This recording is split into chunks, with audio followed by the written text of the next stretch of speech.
Hey everybody, this is Rydo and we're back to another live stream of Hearthstone. Today is Monday, May 27th. I do believe it is Memorial Day holiday today in the United States. So doesn't look like announcements are going to go out on YouTube, probably because of that, if I could guess. Let's see. Theoretically, and this probably won't happen, I would like to... Let's not play warrior cards, first of all. Reroll that. That leaves us with Rogue, Priest, and Destroying Minions. Okay.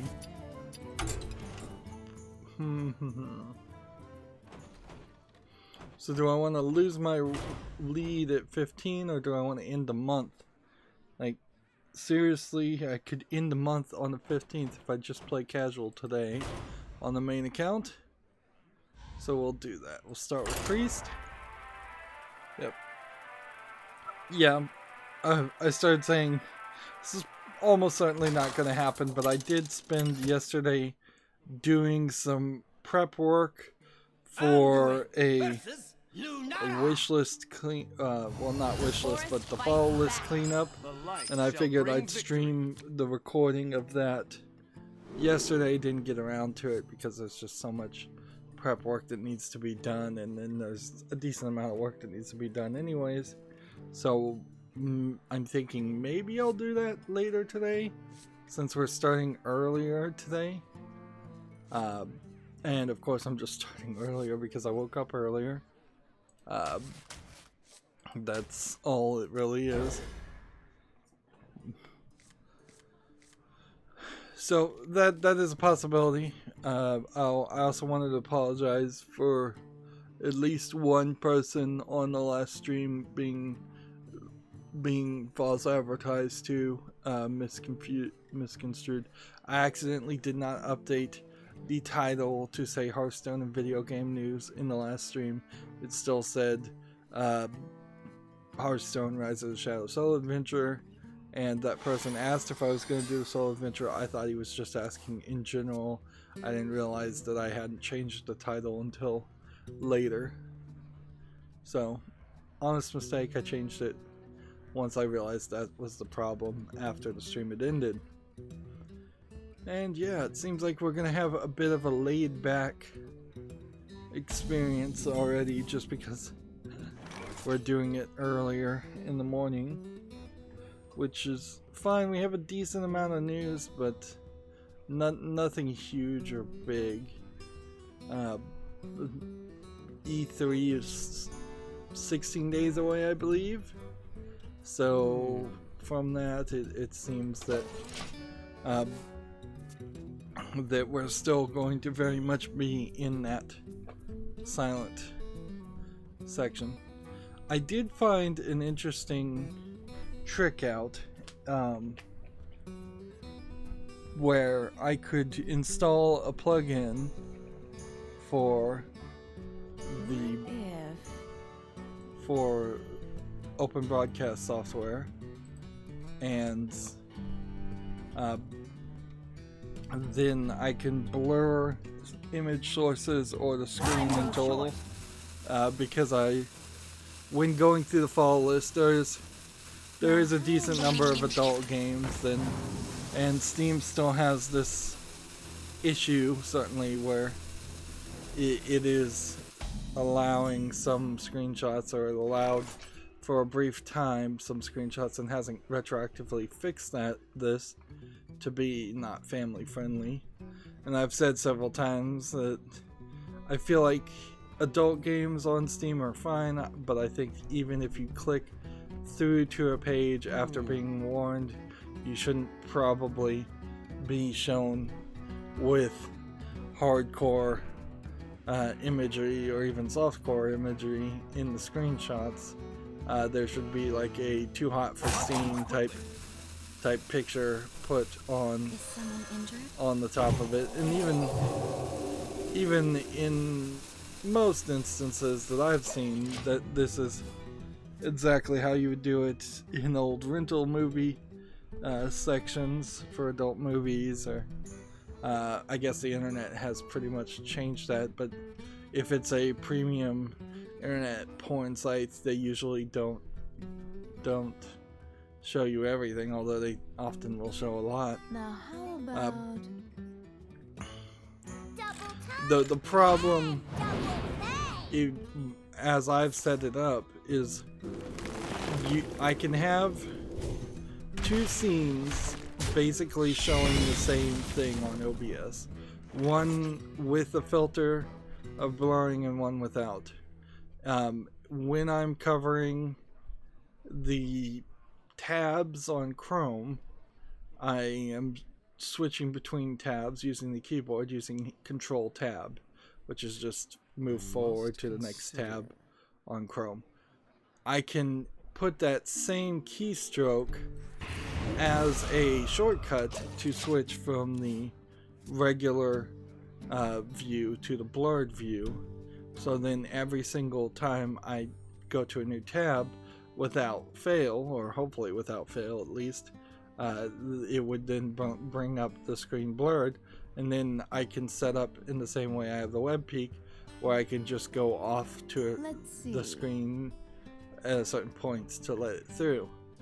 I'm not sure I really want to bother with that though, because that is frankly not worth it, because you're talking for the entirety of the fall list cleanup, even though there's probably 400 or 500 games that we'll be looking at, and 4 or 5 of them need to be blurred, so it's overkill. So I think, while that is the safest maneuver, I think what I'll do is I'll probably just have it where if I move the mouse over to the left, it will blur it, and if I move it over here, it will unblur it, and ignore the shortcut key that blurs everything by default.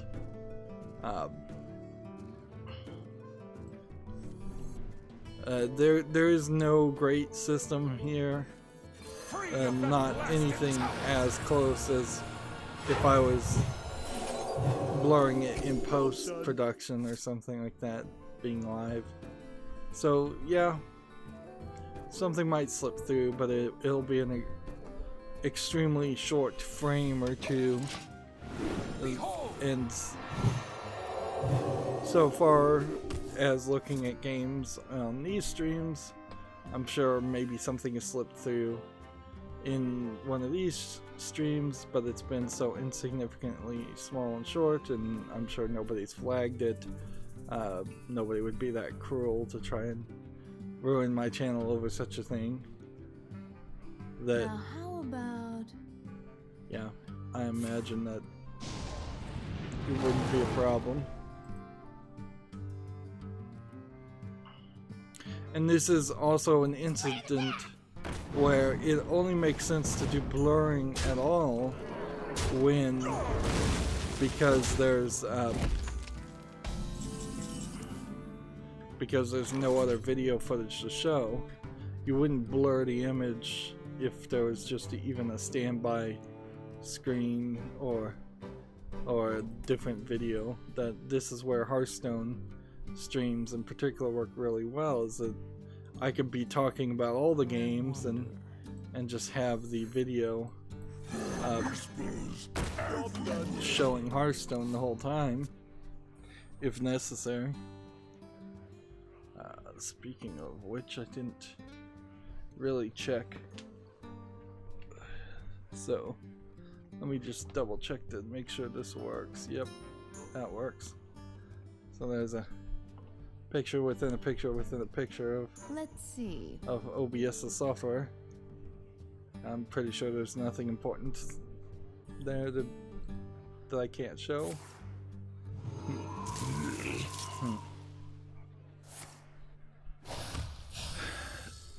So, alright. With all that said, let's try to burn through the news and get at least 2 daily quests done. I don't know if I really want to try and get all 3 done on Monday. particularly Memorial Day, that is going to put a question mark on how many people are watching. Also, starting early might put a question mark on how many people are watching. So there's a lot there to question. So first news article we have from Gamatsu is No Heroes Allowed, No Puzzles Either is coming to PC in June 10th. This seems to be a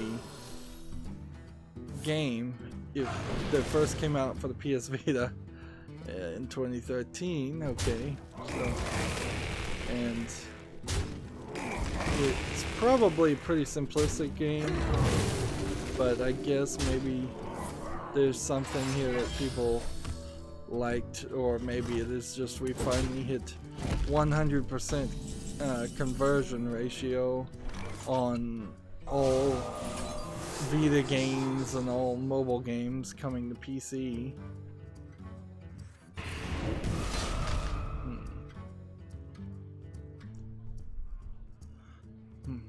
We have so many cards that would need to be silenced. This is kind of ridiculous. Why do I have so many cards in my deck that need to be silenced? Next we have a game on Steam called Ant Queen 3D. I don't think that there's anything here of any interest. I don't think I'd ever really want to play a game as an ant, even if it was a good game. I know that there was like a Pixar Ants, and then there was another Ant movie, but yeah, even those movies were pretty lame. I don't know why you'd want to be doing that. And this game wants $12.99. That is extremely expensive, and it's in early access for something that doesn't look interesting at all. Is someone injured?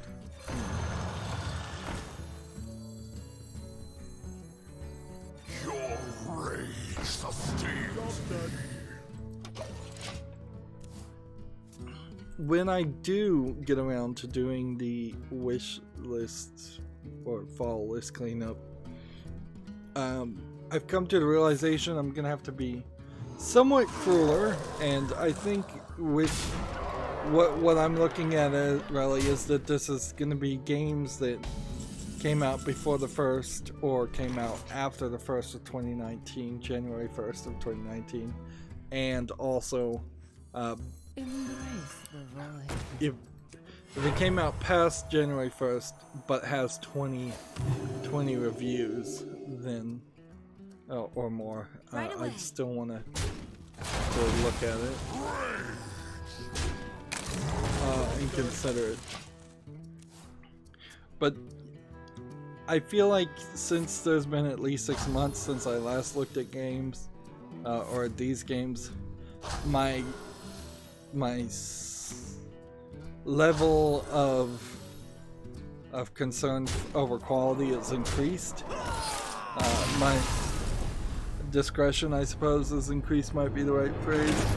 So a lot of games are just not going to make it to the fall list, to the wish list, and it also opens up the door that yes, some games that weren't good enough in the past to be on the wish list, so I put them on the fall list because I didn't want to think about them.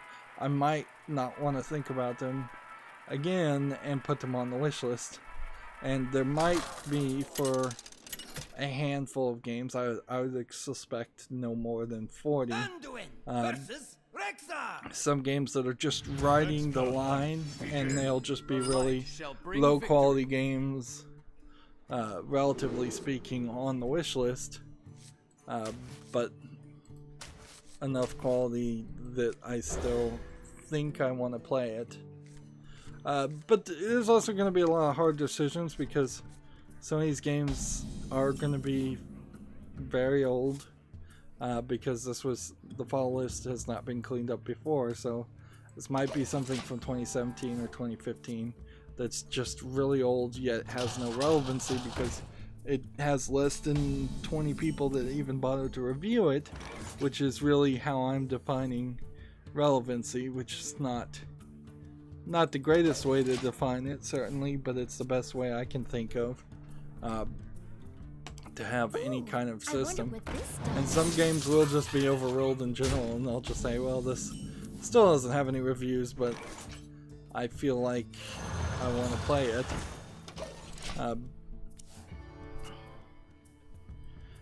Also, right now the spring cleaning event is happening on Steam, which is a weird kind of tricky thing they're doing where there really aren't any games on sale. It's just your standard front page sales.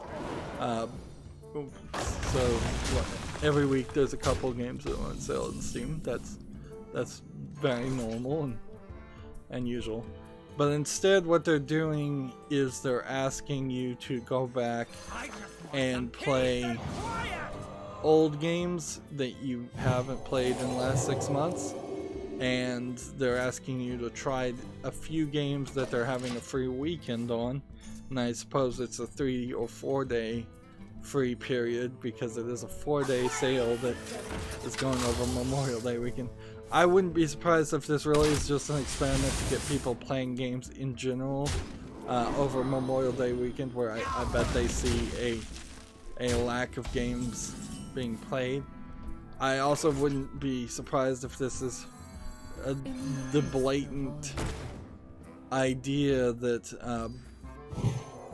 that if we convince enough people to play old games and remove their Steam backlog in a small amount, maybe they'll buy more games. Dead or alive. For me, all it really seems like too is that they encouraged a lot of people to download games and install them and play them that people wouldn't have downloaded, installed, or played otherwise.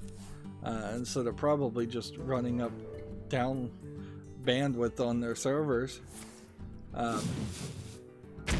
But you get a badge if you do all of it. So I'm launching into games and then immediately exiting them and not playing them because I had no interest in playing them at this time.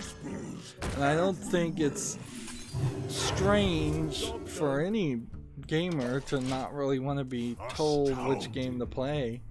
The reason why gamers in part have such large backlogs of games they haven't gotten around to playing is because they wouldn't in some small way feel led to listen to people telling them they need to play some of their old games. Also, I would say gamers in general are just flippant, prone to being hyped. Might be good examples. So they want to play the new shiny games, not the old games. So I can't imagine that the Steam spring cleaning event, I can't even really call it a sale, is the right way to go about something like what they're trying to achieve. I'm not sure what they're exactly trying to achieve, but I can't imagine it was super successful or is going to be super successful. It really is a pathetic offer. Go out and have your already planned for Memorial Day weekend fun, or stay indoors playing old Steam games that you had no intention of playing.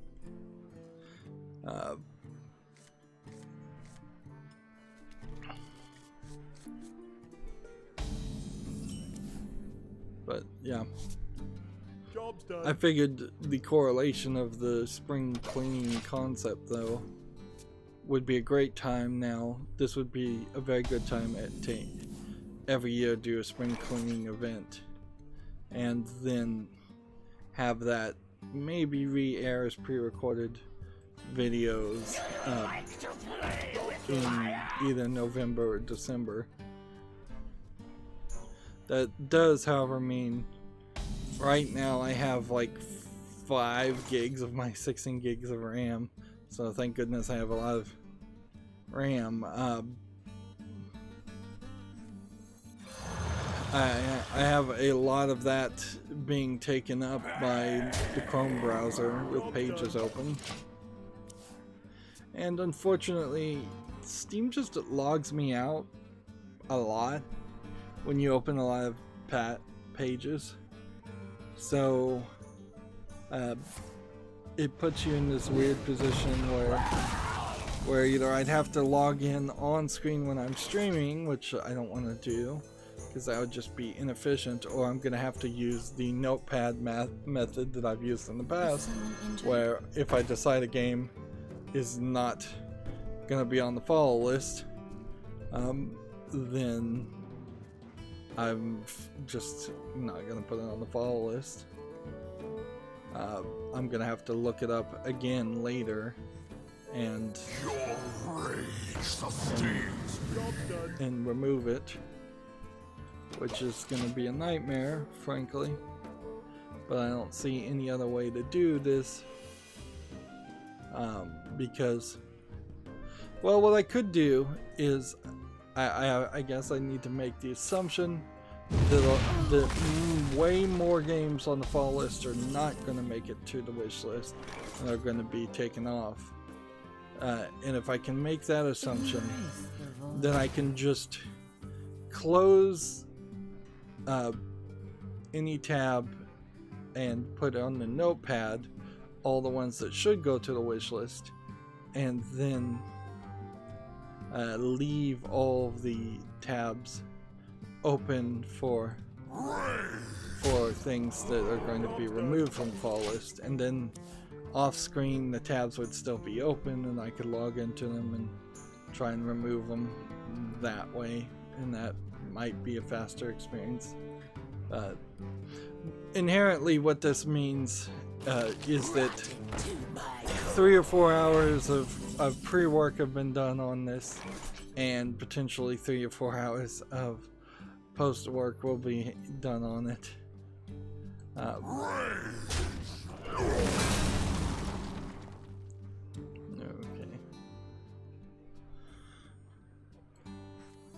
I just want some peace and quiet! Feel my pain. Let's see.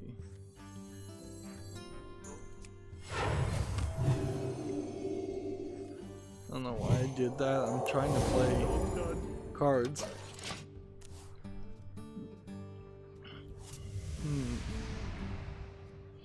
Yeah, because I didn't play Doom over the weekend, spent all day buying groceries basically, or not really all day buying groceries, it's just it is certainly hot already in the United States, and so by the time you've bought groceries and then brought them into a house, you've exhausted more energy than I care to spend in one day, or have to spend in one day, which is probably a ridiculously small amount of energy compared to a normal person. But one thing that sitting in a chair will always do is make you less physically capable.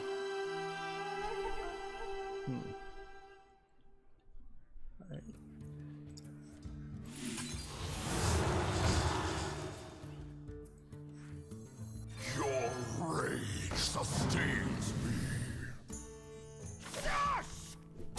Feel my pain.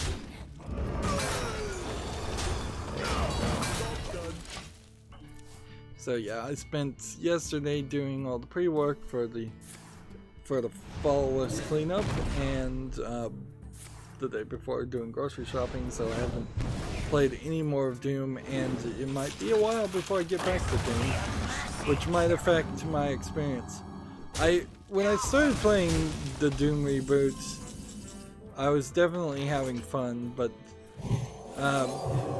it does kind of feel like a pretty shallow experience in a lot of cases.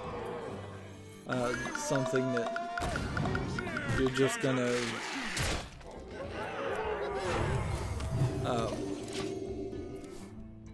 you're gonna quickly run through the story mode and then have to come to the point where you question whether it's worth playing the game on a harder difficulty a second time, or whether you want to try to play multiplayer when there's no multiplayer, or when you try to play arcade mode.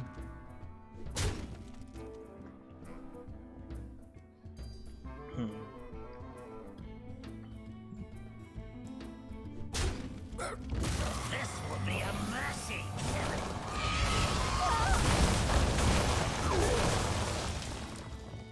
Well, they managed to kill all of my guards.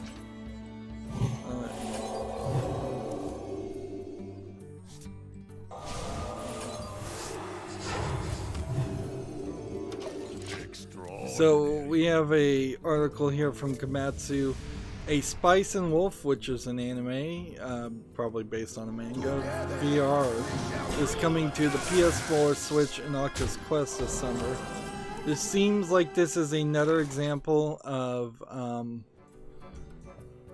a anime character being put in a simplistic VR game where you're just kind of hanging out with them and feeling like you're living with this person or hanging out with them.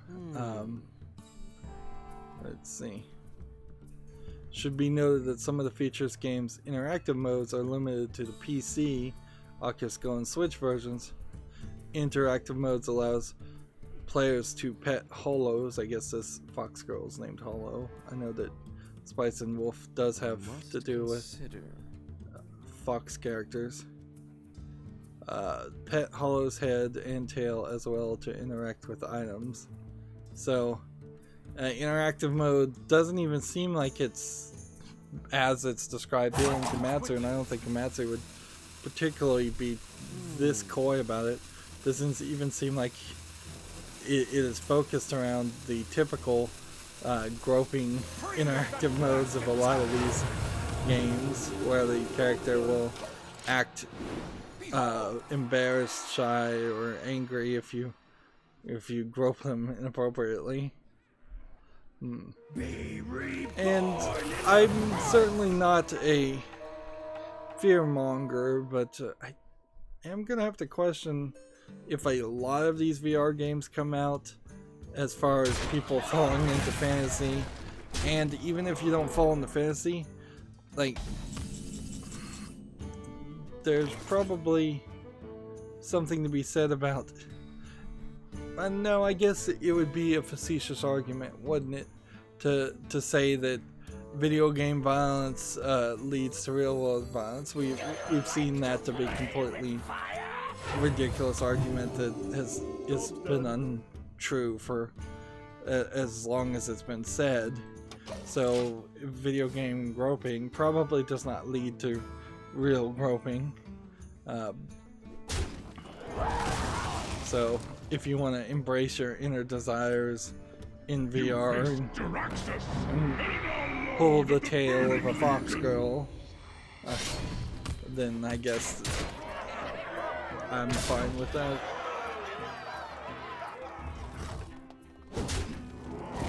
And it all very much centers around people being able to tell the difference and separate fantasy from reality.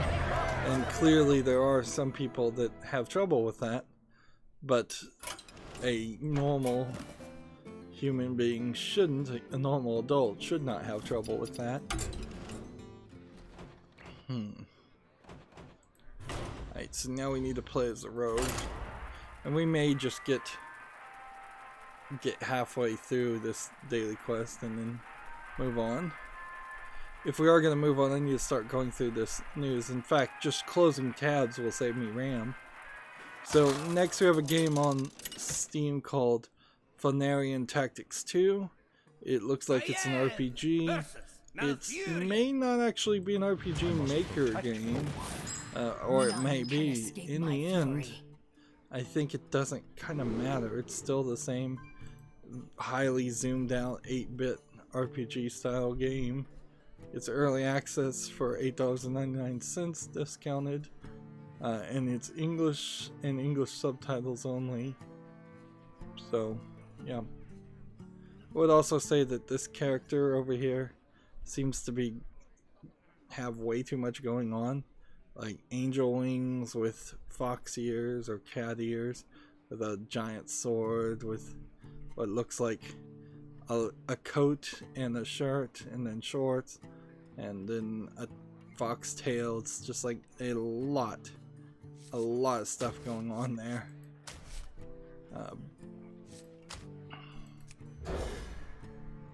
So, trying too hard would be a good description. Next we have an article from Gamatsu. Sega Age's Wonder Boy in Monsterland launches May 30th in Japan. Sega Aegis might be what they call the Sega Genesis Master System collection of games that they seem to be releasing. Or it might be what they call it specifically on the Switch via the Nintendo eShop. I don't have enough mana. That would make some sense too. Quickly. My greetings. So, Monster Boy always seems like it's a second tier or even third tier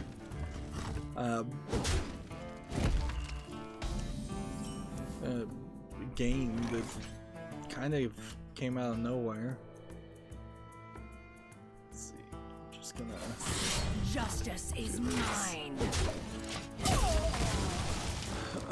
Moving on, Gamatsu has an article. Marvelous announces a Bit Summit 7 sprites lineup. Travis Strikes Again and Sakuna of Rise of Rain.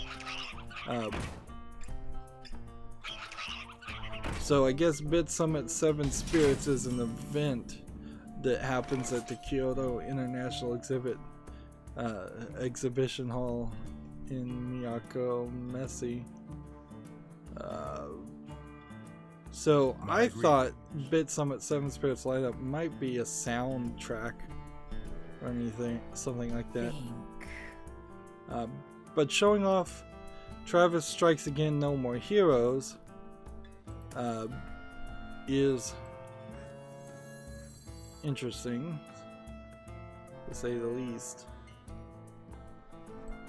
Give me a quest. Then I want to do this. Do this. And then I can't do anything else.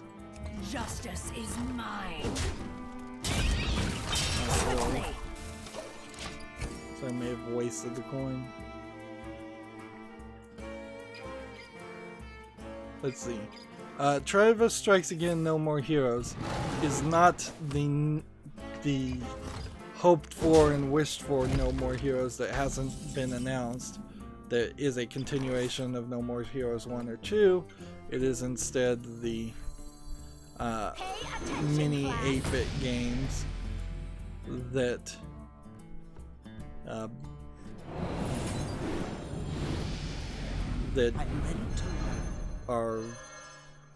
came out originally for the Switch, but is not actually the super good. There's a story later where they announce it coming out for the PS4 and the PC, and I'm a little surprised that they would think they'd get any more sales. And certainly they have kind of said that you need to buy Travis Strikes Again to help fund for the development of a No More Heroes 3, which is kind of just, in my opinion, is a threat more than anything else.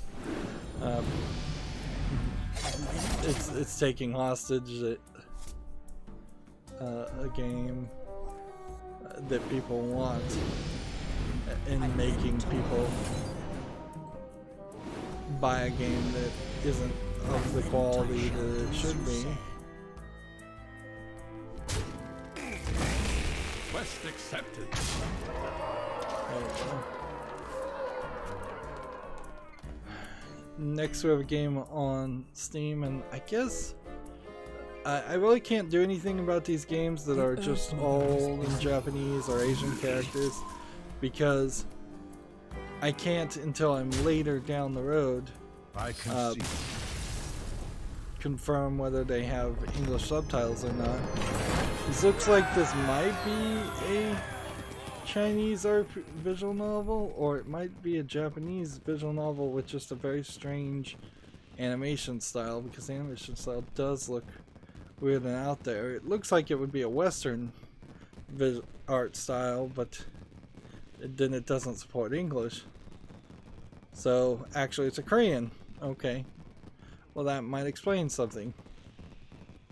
Then, yeah, if it doesn't seem Chinese or Japanese or Western, then I guess Korean would be the next guess when down the row as far as visual novels are. Oh, yeah, I guess if I look at this again, I should have known it wasn't Chinese because there's blood in it in this screenshot. So, yeah, that would definitely not None can escape my fury. fall within the censorship guidelines.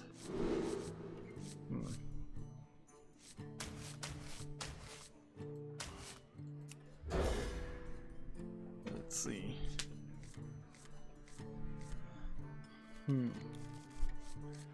Next, we have an article from Gamatsu. The Fallen Angels Complete Edition has been announced for consoles and arcade.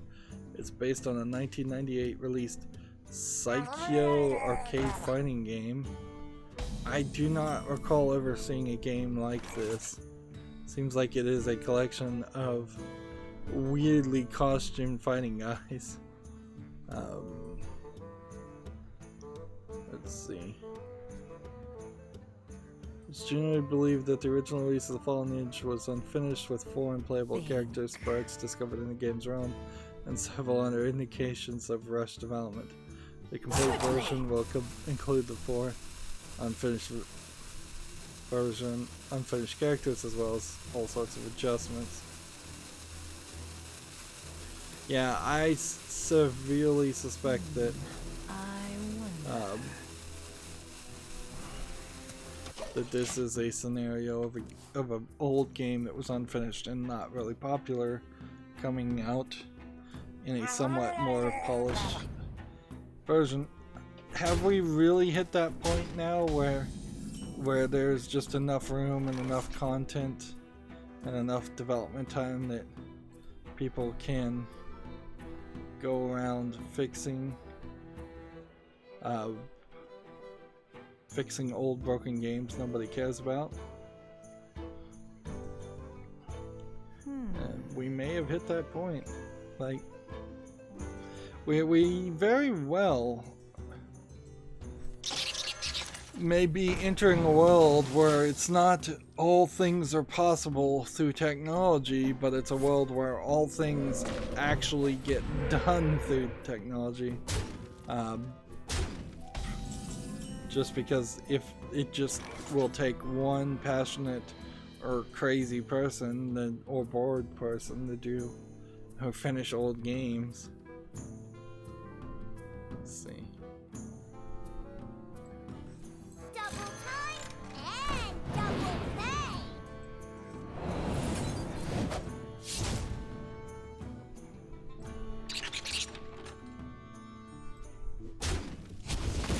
Let's see.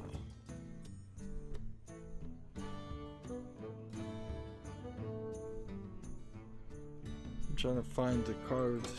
What would I want to play that I have a bunch of copies of? Because I had a bunch of copies of.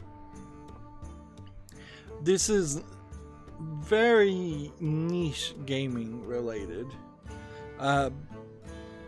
Libretro, the emulating organization team, retweeted out this Meeping NES Realms Twitter account, where they have here's a preview of the next MU Palm OS emulator release. So somebody is making a Palm OS emulator to play, I guess, Palm games, but I don't know what you would really need to. This is like an 8-minute long video, so that's a I wonder. picture. If I could pause on that. Here we go. Just nope, we're moving, opening more things. So here's what the Palm OS looked like. There was originally it was a black and white screen, but eventually they added color. There's a little pad with 4 buttons you would tap, and in one of these boxes here you would draw numbers, and one of these you would draw letters. And some of it wasn't that you would draw them the way they actually look, as much as you would draw them as some other special code. So you basically would have to learn a whole new language Justice is mine. to write it. But for the people that did use Palm OS and loved Palm OS, they got pretty fast at it. And you could add new apps to the Palm OS, and they sold. And Palm OS came before Pocket PC, and all of these are pretty well forgotten technologies. So it's pretty much, in my opinion, more a historical reason that you would want a preservationist reason that you would want to use a Palm OS operated emulator, or even a Pocket PC emulator, because there really isn't any game worth having because of that.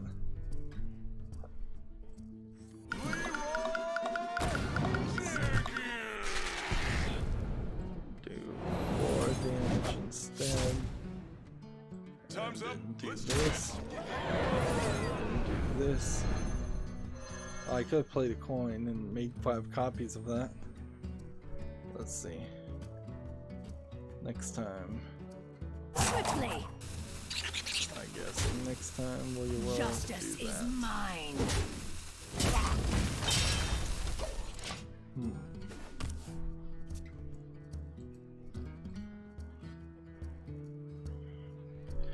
TechRaptor has an article here.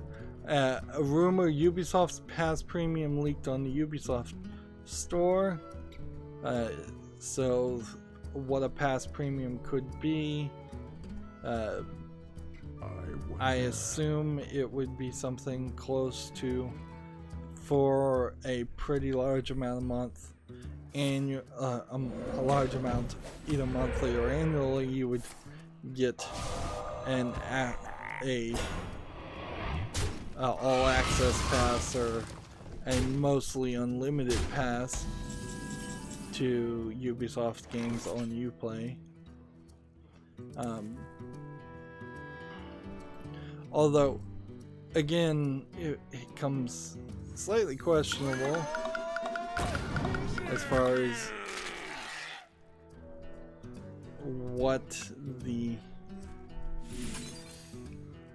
what would need to be done to make Uplay a good offer, because it's not really a great offer right now. Yeah, that still wouldn't happen. Just wasted the coin for no Time's reason. up. Let's do this. Justice is mine. Time's up. Let's do this. In the turn. Yeah. With the exception of the Assassin's Creed games, which force you to use Uplay, I really can't think off the top of my head of any worthwhile Ubisoft games at all. And Ubisoft has been in this fight Ubisoft has just last year gotten out of the fight of being potentially taken over by Viacom, I believe, or Vivendi. Well, I never get the right name. So they've been fighting for their life for a very long time, and they haven't even in that time really made a lot of great games. Maybe they've been just so focused on doing profitable games that's all they could do. So let's, for time's sake, skip over to the European account now. If we have a lot of news, we'll come back and do some more road cards. So yeah, I cannot off the top of my head even think of other Ubisoft games. I probably could type in Ubisoft on Steam and then see a lot of games that I would be reminded are Ubisoft games. But yeah, I can tell you'll have some new if I was stories gonna get a tonight. premium pass service, I would definitely get the Xbox Games Pass over anything else, because at least then you're getting a wide variety of games, or a wider variety of games from a wider variety of developers. Right, so Druid and Priest cards now are what we're trying to go for. So let's play Druid, and then the question is, do we want to... Yeah, at rank 18, I don't see any reason why we couldn't just play more ranked and try to get higher. Tech Raptor has an article here. Dauntless boasts over 4 million players in its first week. So apparently Dauntless is doing pretty well. Furion versus Anduin. Although The light I shall bring don't victory. recall I even must hearing protect anything the wild. about Dauntless that had come out or anything. So I guess it's surprising, but it's a free-to-play monster slaying MMO, so that could be why. A free-to-play Monster Hunter World style game would make some sense as far as their popularity, but yeah, I almost certainly forgot it as soon as I heard about it because it was free-to-play. This be our neck of the woods. Let's see. Gamatsu has an article here. The House in Fata Morgana, Dream of Revenants edition, has a trailer. It's due out May 28th for the PS Vita and June 11th for the PS4. I'm not sure if this is coming out.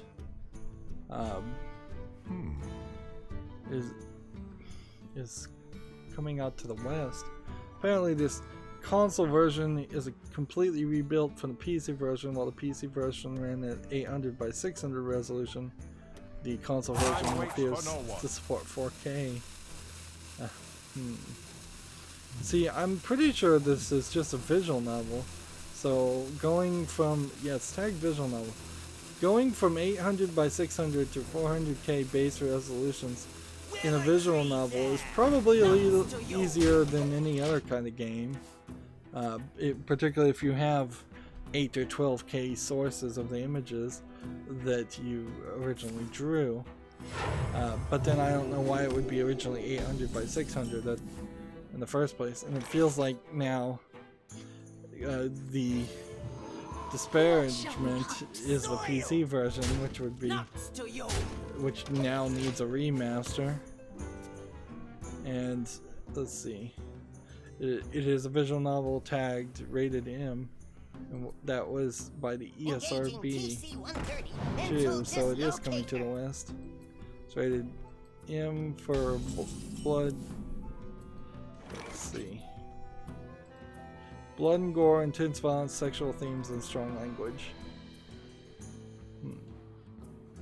So I want to watch this trailer to get an idea of what it is actually about.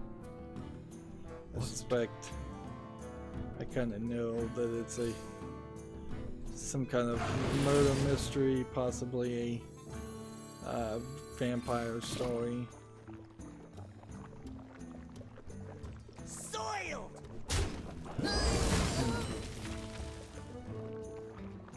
Got one.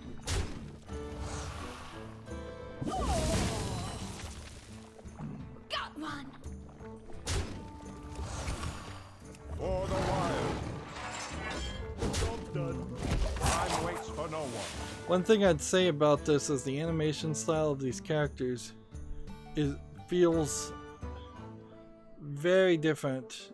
They're very drawn out, lengthy looking characters. They look like they're from a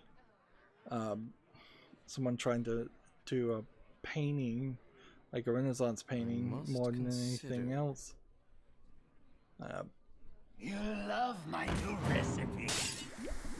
So, a visual novel with a kind of unique art style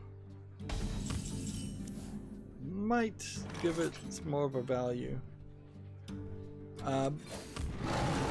That being said, when I do For the wild. the Steam follow list cleanup, I am going to have a lot of consideration and put a lot of thought into what, if any, visual novels should make it to the wish list. I think it'll probably be a 50-50 split there. I think some of them I'm going to say, no, this is not good enough, this is not relevant enough, I'm not really going to get around to playing 20 visual novels in my lifetime.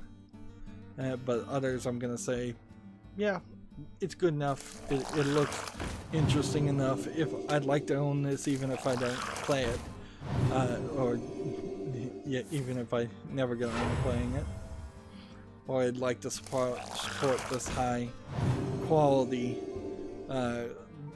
game design over lesser quality. Yeah.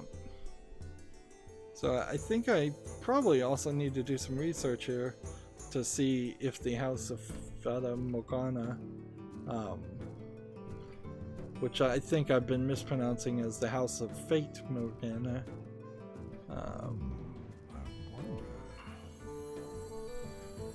The Earth Mother was busy. Summon some more shrimps. Or trees. Got one. Got one. Yeah, I'm gonna have to see what the PC version looks like and is reviewed as on Steam. Gamatsu has an update for the Atelier Ryza. Has been announced for the PS4, Switch, and PC. Previously, it was just, this article just said that a new Atelier game has been teased, or a new game has been teased by the developers of the Atelier series, and they gave you this blurry image that's a screenshot from the video, and it's actually a pretty terrible screenshot from the video. I don't know why they wouldn't, in their press pass, have given them something better. But there's more details. So we do know it's now an Atelier game. And here you can see a much less blurry drawing of basically the same scene. And some more details. And it will be an RPG, of course. Let's see, it's coming out for the Switch and PC according to Famitsu. PS4 and Switch versions are due out in Japan. A release for the PC has yet to be announced, according to their update. So, yeah. I'm definitely thinking about adding the Atelier series to my wish list, as it may just be the new Final Fantasy series, the new series that should be played if you're going to play new JRPGs, even over Final Fantasy. So, yep, it'll be on the wish list. I also feel like and this might just be my feeling right now, is that the Steam Summer Sale, when it comes around this year, I don't feel like I'm gonna be buying as many games. Like, it's been a year since the last one, and I've barely played a few of them, so it would be kind of silly to keep increasing my backlog. Soiled!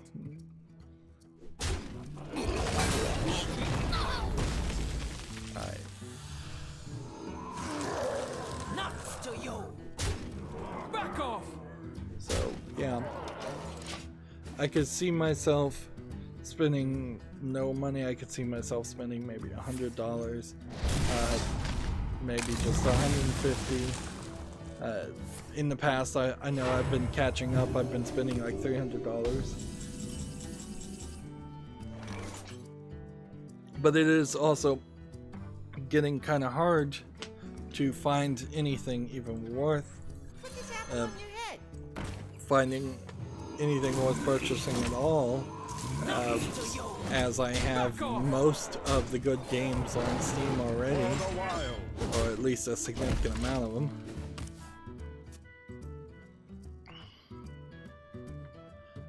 Next we have a game on Steam called Railroad Corporation.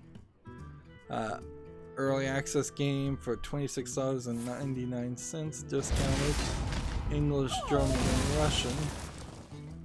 Let's see. Your magic shall not Seems save like a railroad sim, and frankly it looks just too complicated and too much like a simulation for me to be interested in it. It looks pretty, it's just not the kind of game I think I'd want to play, because there is a level there where it doesn't feel like it will have much actual game Have enough in the game, and instead will just mostly be a simulation thing that is closer to a job. I also need to be real careful going forward about putting any game that doesn't have a release date on the wish list or the follow list, because I'm not gonna do it this cleanup, but next fall list cleanup I do, which is probably gonna be somewhere in December or maybe January. Anything after 2019 that said it was coming out in 2019 and didn't come out in 2019, or anything that just doesn't have a release date at all, needs to just be removed from the fall list completely. If it ever does come out, which is a big if for a lot of games, I'll hear about it again, almost certainly, if it's a good game. And if even if it did, I didn't hear about it and it was a good game, and then I didn't hear about it again, then it's just so unrelevant. Again, that phrase relevancy falls into the calculation. We're just not, it just doesn't matter. I have to embrace and realize that there very possibly will be scenarios where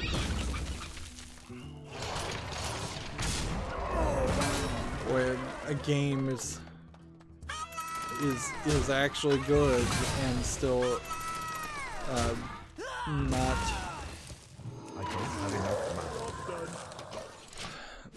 not good enough or not recognized enough for it to be something worth mentioning. I do want to find hidden gems, certainly, but that I probably need to draw a line between hidden gems and I don't even know what you call them, buried a mile underground gems is the general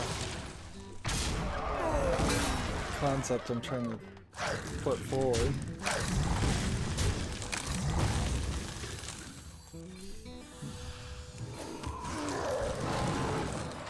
For the wild. Job's done. moving on, Komatsu has an article, Death Stranding news coming May 29th. So, yeah, it seems like they released a Cut the Rope teaser video that I didn't bother to watch. I don't think I'll probably spend much effort bothering to watch any of the more teaser videos.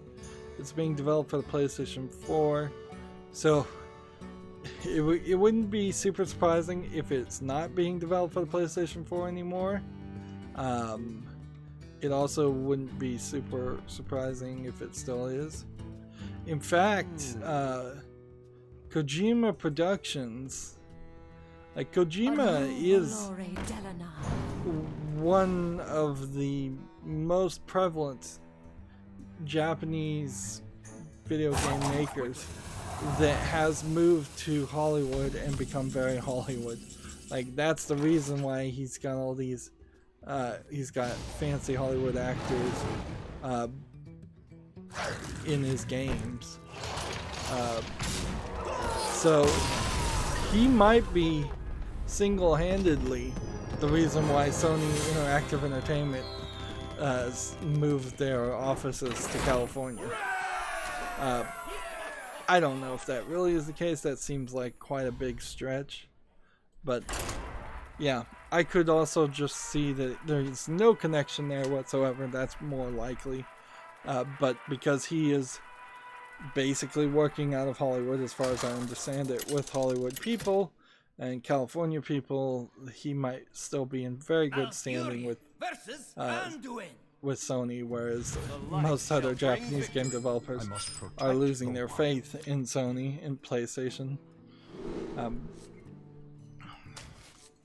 The only other thing, and the more likely thing as far as news, would be an announced date, a release date, and I wouldn't be surprised if that's it. I also wouldn't be surprised if it's just another trailer, just another tease, an announcement of some new actor or actress who's going to be in the game. The question in the air with Kojima was, can he actually finish a project, or is he just going to run this project into the ground? I wouldn't be surprised if he announced a Kickstarter and said he needed financial support or something like that. But yeah, I have no idea, and nobody seems to, I don't think anybody has any idea what Death Stranding really is, or if it actually is going to be a good game or not. And yeah, I imagine the right thing for him to do would be to announce a very close release date. If he came out on the 29th and said, and it's out now, that would be surprising, certainly, but it would be good just to have it be released. But also releasing it on the 29th would put it as an announcement right before E3, which kind of seems like what he's trying to do, regardless of the reason for that.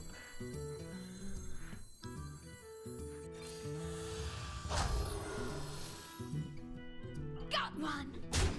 Got one. But Nuts to you. I suppose this is an article of an announcement, so there's nothing to really act on.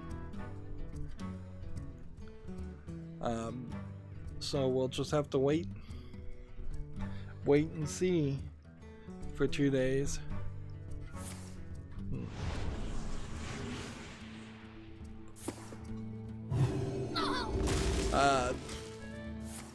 Depending on how this article goes, we may have to roll back our countdown days since we last had to talk about Gearbox's CEO.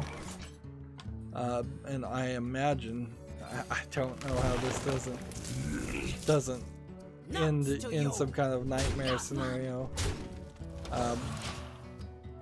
But we have an article here from TechRaptor. Gearbox exec John Vignocchi leaves the studio.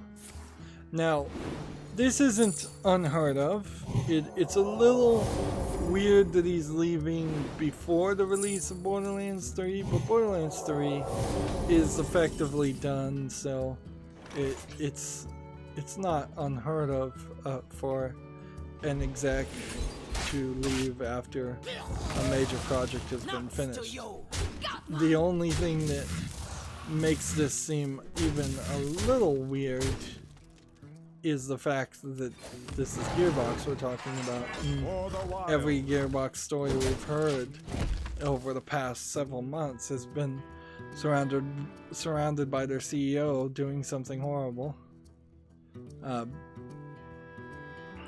Is someone injured? Let's say the article starts. Over the weekend, Gearbox executive producer John Vignocchi announced that he was leaving the studio after less than a year at the company.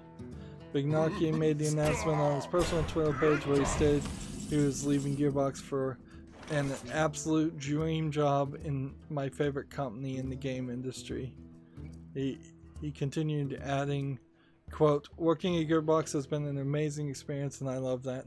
Steve Gibson and Randy Pitchford, we mentioned them, but it seems like in good terms really know how to bring out the passion and excellence of an amazing devs that work here. I know everyone at Gearbox will continue their mission to, quote, entertain the world, end quote, with great success."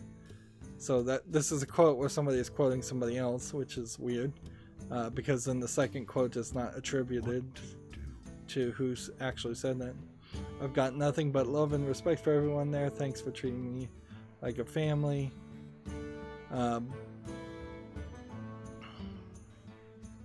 So Time waits for no one. So he's moving to a bit different company. It is also not unheard of for a person to get a better job offer as soon as they get a better they get a different job. How do I say this? Describe it better. It's not unheard of for people to pad out their resume or work for a year while at one company while still filing applications or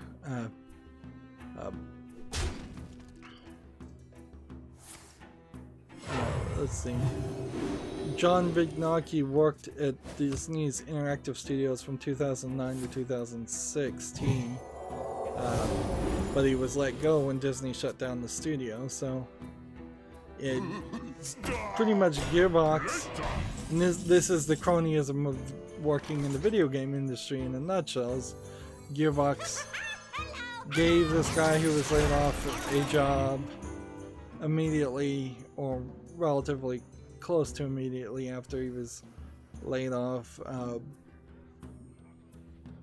Well, I guess not. I guess there was a couple of years between 2016 and 2018 when he would have been hired. But yeah, seems like he just padded out his resume. And I wouldn't be surprised if Vignocchi was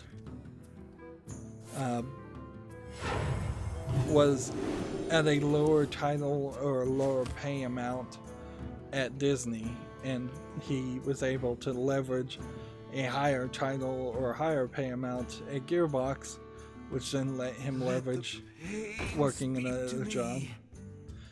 I'm trying to think if I know who John Vignocchi is, because I'm pretty sure I've seen him at the Giant Bomb E3 meetups that they do. So, yeah.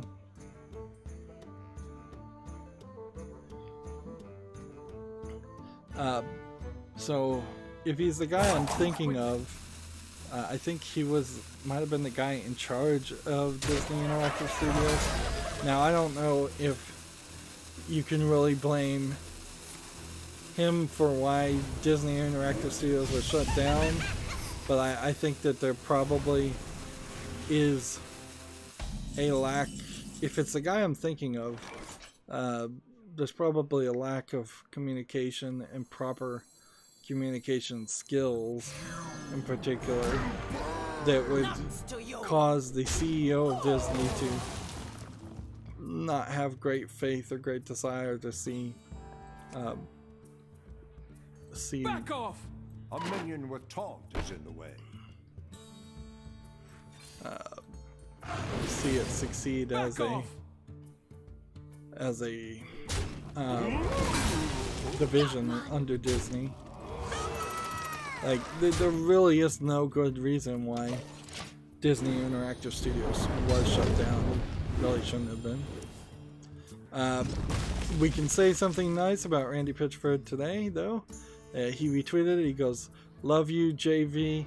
You're in it for all the right reasons. Absolutely rock the new gig. Our industry needs more like you." So, at least on the surface, there's no big fight, no big accusations or anything like this. You have been. TechRaptor is guessing that he might be working for Nintendo or Gearbox. See, I want to do some research here. Let's do some actual journalism. And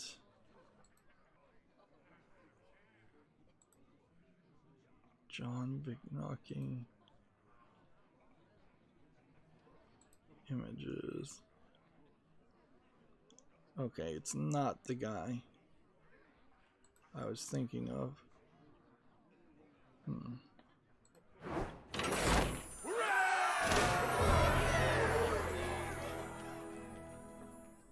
So yeah, here's a picture of John Vignocchi. I don't recognize this character. I may have seen him once or twice, but yeah, he does not strike me. He's not the guy I was thinking of. I was thinking of someone else that worked for Disney Interactive.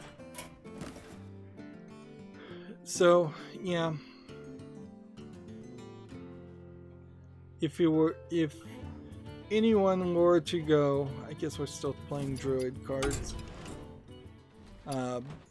If anyone were to go to Nintendo, particularly Nintendo of America, which is what they're talking about, because of course no foreigner is really going to be welcome working at Nintendo of Japan, let's just face it. I must protect the wild. But yeah, if he was to go to Nintendo, he would never be heard of again, really, and at best he would stand on stage and announce Nintendo games. If he goes and works at Valve, which wasn't even one that was speculated on, he would disappear again. When you're leaving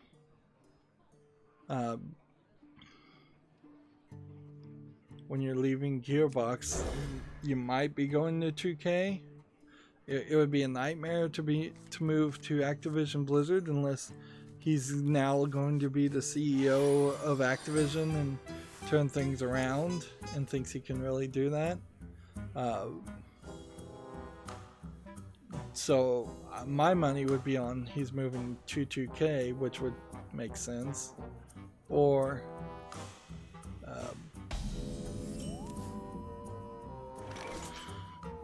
I wouldn't be surprised if it was THQ Nordic, but I doubt it because that's in Sweden. I wouldn't be surprised if it's actually going over to Rooster Teeth Games. I wouldn't be surprised if the voice actor Claptrap that works at Rooster Teeth has enough influence or suggestion to convince more people to move over to that. Well played. The Ruby games, RWBY, are from Rooster Teeth Games, and so games from Rooster Teeth Games in general are kind of up in the air, because, not to confuse the two words, the Vic Mignogna scenario is also somewhat around the Rooster Teeth Games issue, and I think there might be some other drama. I guess I just need to go and look up like the Encyclopedia Dramatica on Rooster Teeth to see if I want to step in a landmine and potentially play the Ruby video games. Because personally I would, but if also they do DMCAs, and that is my main concern, is that if they're one of the companies that would do DMCAs, if they didn't like what I said about their games, then I should just blacklist them as a company and not cover their games.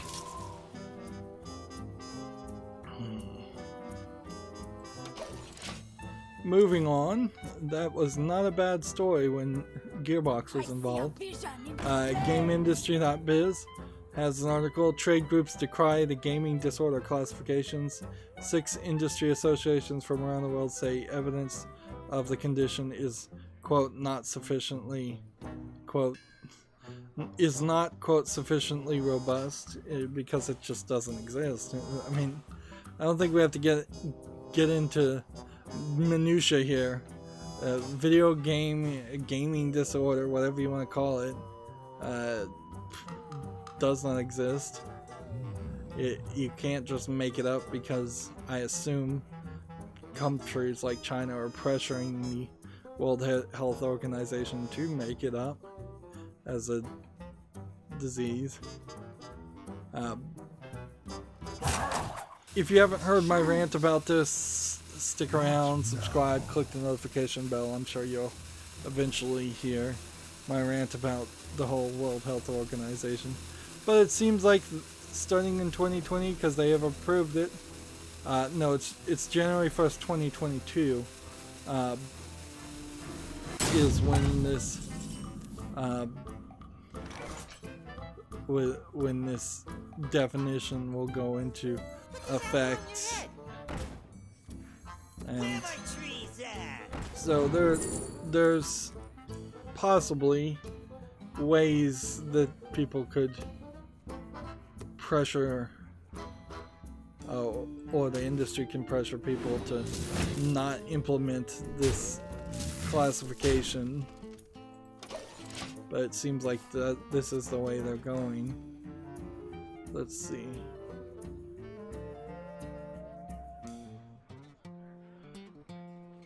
It's from the organizations that are not happy about this are the ESA in the US, the Entertainment Software Association of Canada, which is the ESA of Canada, the Interactive Game and Entertainment Association of Australia and New Zealand, the Interactive Software Foundation of Europe, K Games, which represents South Korea, and the Association for UK Interactive Entertainment.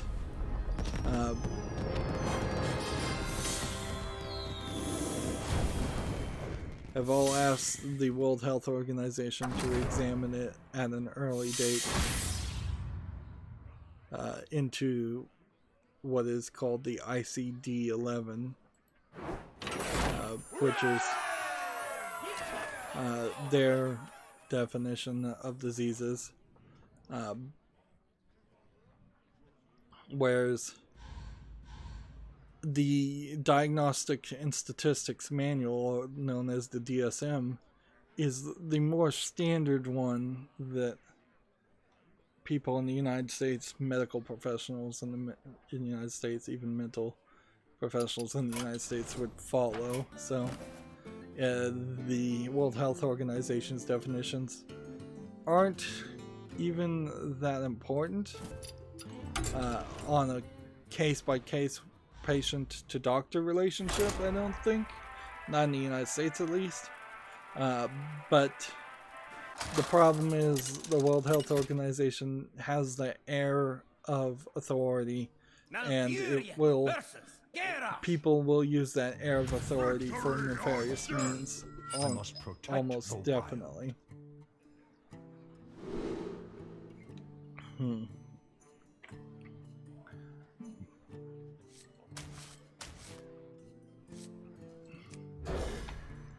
Let's see. Load up the next page. I'm a little surprised my browser's even working right now with all the tabs opened. And I disabled my suspender plugin, so they are, I believe, actually open tabs. TechRaptor has an article, Bloodstained Ritual of the Night publisher shares post-launch plans. Now, there was a problem with Bloodstained Ritual of the Night when it was first shown, and people did not like the graphics, and they give them feedback for this. But sharing post-launch plans seems like, to me, it might be dangerously getting close to feature creep and never actually finishing your project, or promising that you'll do more. Let's see. Stretch goals will come after the final release. This was a Kickstarted game. Include free content upgrade for all game owners, not just backers. Right now, the developers are working on a day one patch that will include both boss rush and speedrun mode, as well as a pure Miriam outfit. Let's see. First DLC.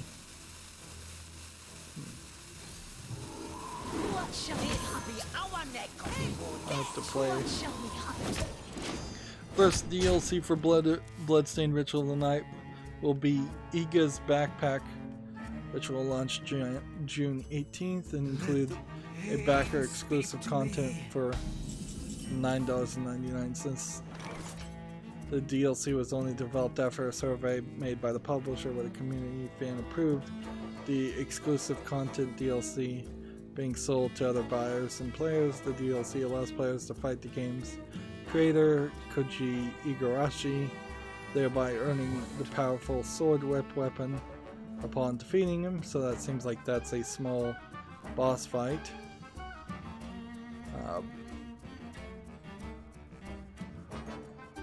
This be our neck of the woods.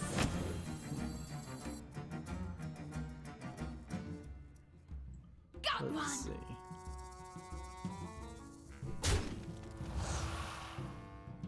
Hey, catch! That menu already attacked.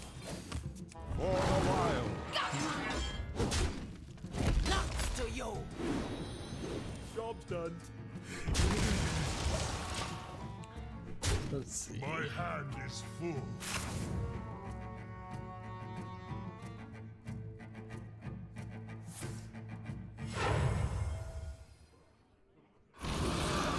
Yeah, it doesn't seem like they're promising too much, and this article goes on to talk about how there's limited edition steel cases that they're having trouble delivering and fulfilling, or they fulfilled in a slightly controversial way.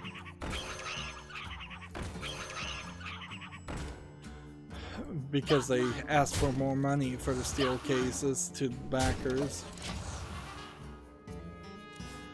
The main thing I would say to take from this, though, is right now Bloodstained Ritual of the Night has just potential and nothing more than potential to be a good game, as a concept of the spiritual continuation of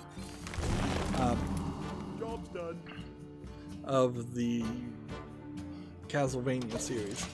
If it turns out that it's super short, or it's just not good, or it has some other problems, Bloodstained Ritual Night still could be a major disappointment, and any bit of DLC or extra content isn't going to really fix the base game if the base game's bad.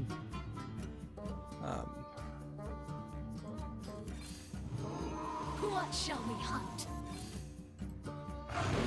So yeah, that's what I would take from it, and For the wilds. I would just be careful, particularly with how Bloodstained has been kind of delayed. But it's not untypical for a Japanese developer to delay their game several times. So that might just be the new thing that people get used to.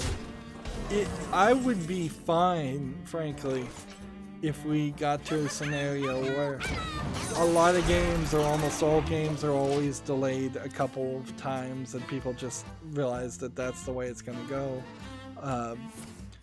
But in exchange for that, that means less microtransactions, less loot boxes, less shady business practices.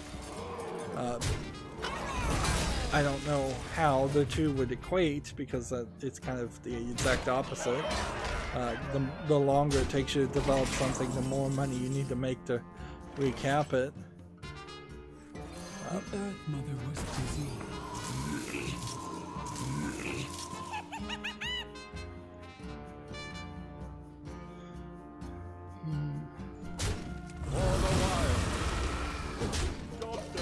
Next, we have a game on Steam here called Constructor Plus, which looks like a city simulation building game. It looks a little zoomed in, kind of like a mobile game. It seems like it's also kind of all over the place, where, like, and this trailer doesn't explain a lot. You see a game of an assassin shooting somebody for no reason, and then the trailer jumps to a completely different thing. So it seems like there might be a real-time strategy built into this.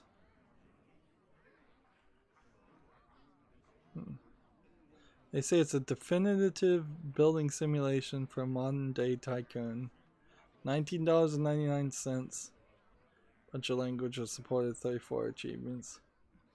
Yeah, I just don't see myself wanting to play any more building simulation games.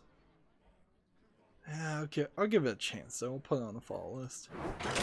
And maybe I'll feel about this differently in 6 months, because there definitely is something different about this game. It's not just a straight up simulation game. We need a SimCity clone. We need to play the priest.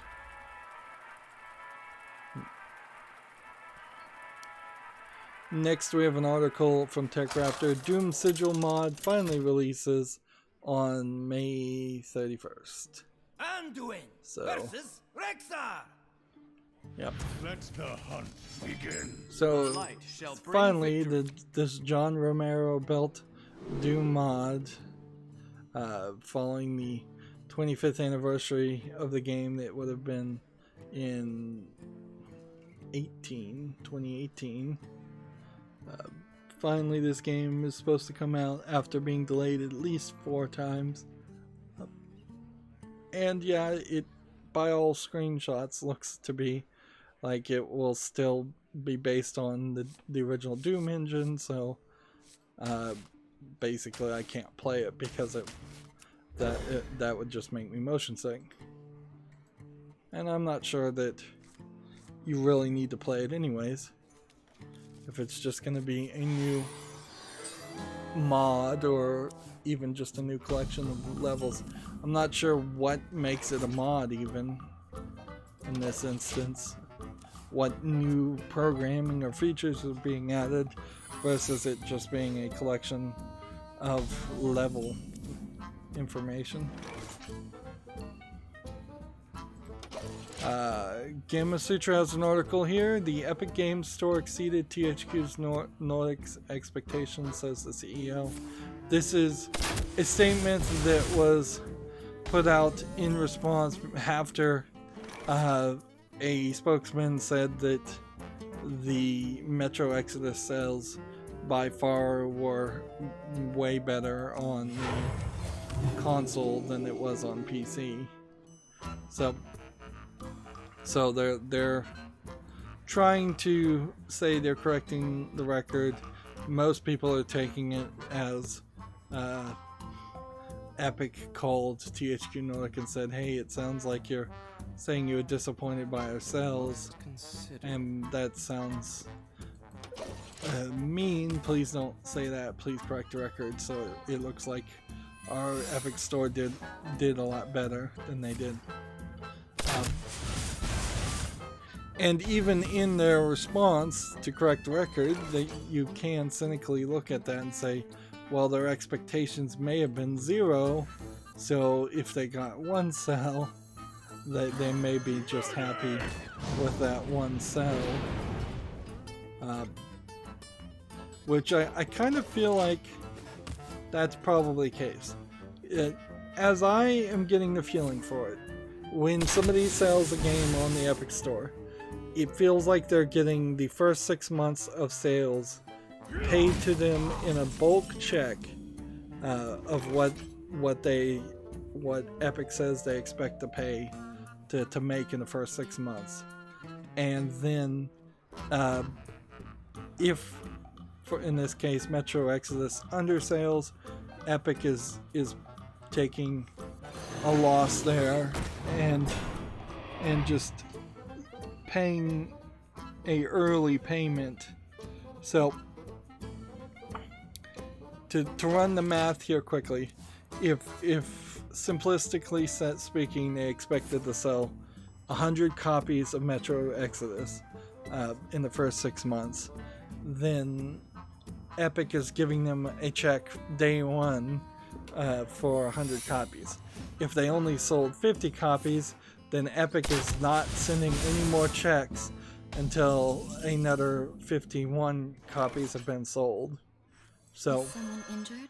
I imagine this is a simplified number, certainly, but yes, if they paid them a check for 100 units and they sold 101 units, the next check they will get would be for 1 unit after the initial one. I heavily suspect that's how it's doing. And so you can very cynically say, well, obviously the expectations were to sell that original 100 units on the Epic Store, and we sold 101, so it exceeded our expectations.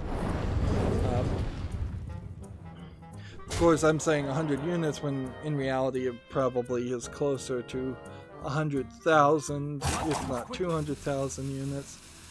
If they came out and gave some real numbers and said they had made 300,000 units sold on the Epic Store, that would sound like a pretty successful sale, but they're not saying those numbers, and when people are not saying the numbers, you kind of have to assume that they weren't impressively high.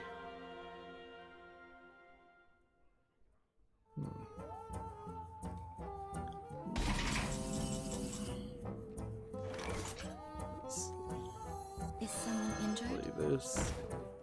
Embrace the void.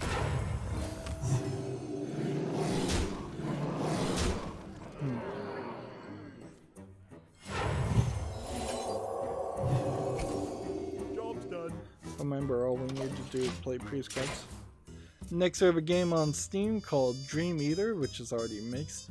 It is a low-effort asset flip game where there's a bunch of, looks like Chinese girls that have been 3D scanned, although their bodies seem to have been digitally augmented. These are very large busts, and you've got to point something out here. When looking at this thumbnail, you've got every character I saw on the screenshots had big busts. I can't tell here.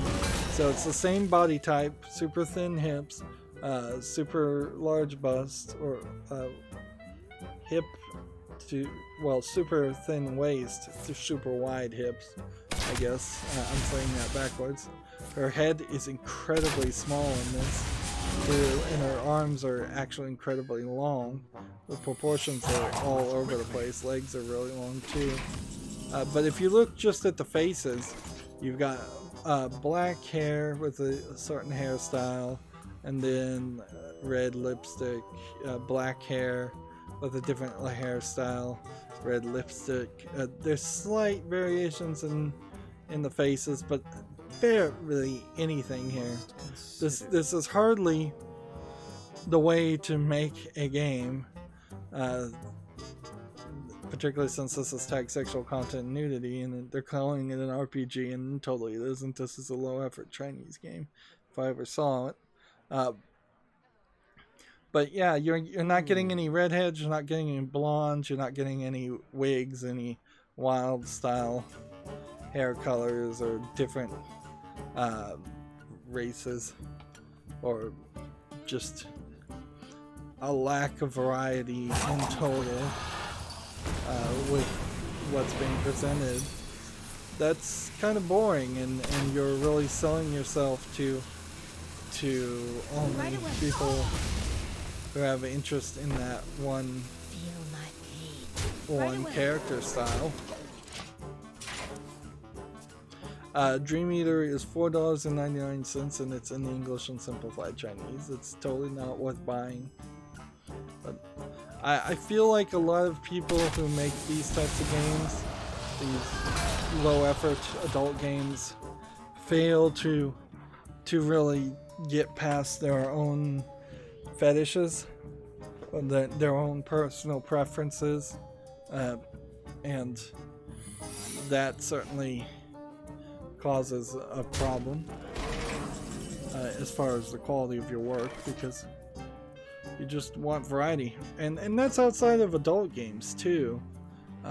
Lara Croft, the most recent Tomb Raider games, fails, I think, to bring in other characters of any interest. Right away. Himiko, I believe was her name, from the first game, Right away. as a character, is barely in that first game. All the other characters in the first game, you see them at the very beginning, and then you don't see them until near the middle of the game, and then you kind of ignore them and don't see them again, except for sitting around the base camp for the rest of the game. Whereas there definitely should be more characters. And I would say Indiana Jones, and let's face it, Tomb Raider is just a ripoff of Indiana Jones, did this better. Steven Spielberg did it better, because every single Indiana Jones movie has a secondary sidekick character that is in the on the screen with Indiana Jones at some time, and there is a different female lead that I don't believe was intentional, but it's how it happened in the different movies. Let's see. I can't do that. Heal this and draw 2 cards. Destroy that.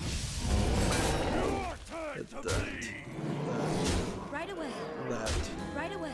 And that.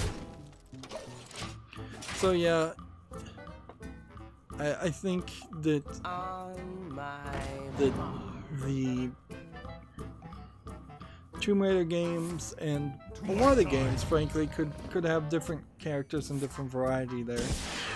Halo's a great example of there not being a lot of variety in the different characters, or you're just playing as Master Chief and then a bunch of aliens.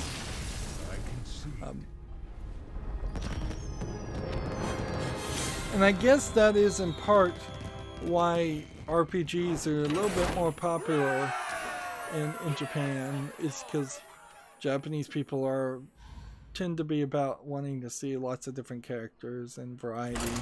And if you want to have lots of different characters and variety, then you need to have some kind of team working together, and then that has a tendency to be a RPG game.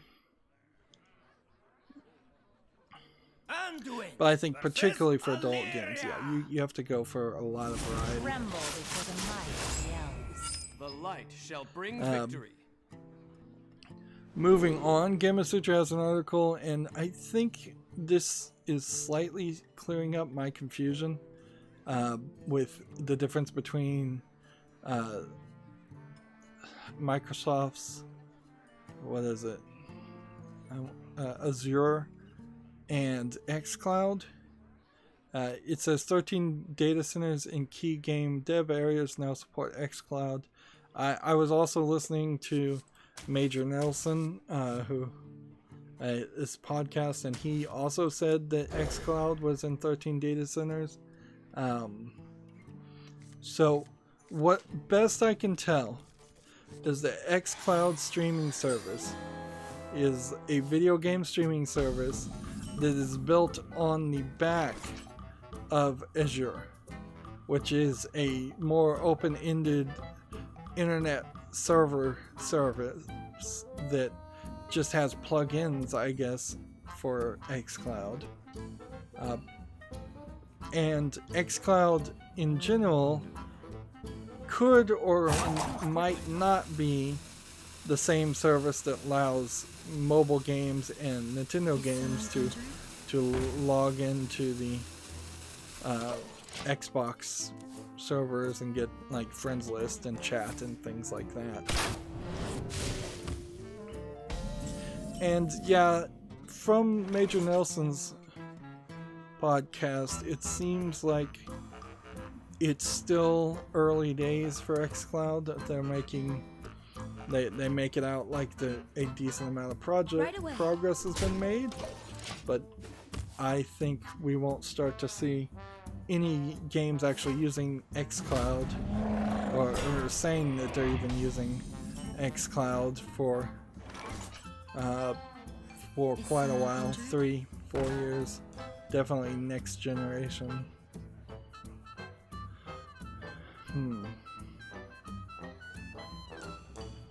Yeah. Next we have a game on Steam called Clean VR, which seems like a VR game where you are supposed to be cleaning up a house. Yeah. Which, again, that's not a game, that's a job. That's acting as a maid or an organizer. This is clearly a low effort asset flip VR game. It's free, and I guess if your OCD in your house is already clean, it might be helpful, but I don't think so. Even at that instance, if you do suffer from OCD, that's about being organized and clean, I don't think it would really help you, and it would, at worst, it might make you worse.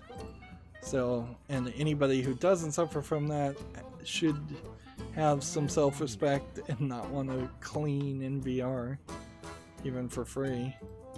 There are much better games out there to play, even VR games.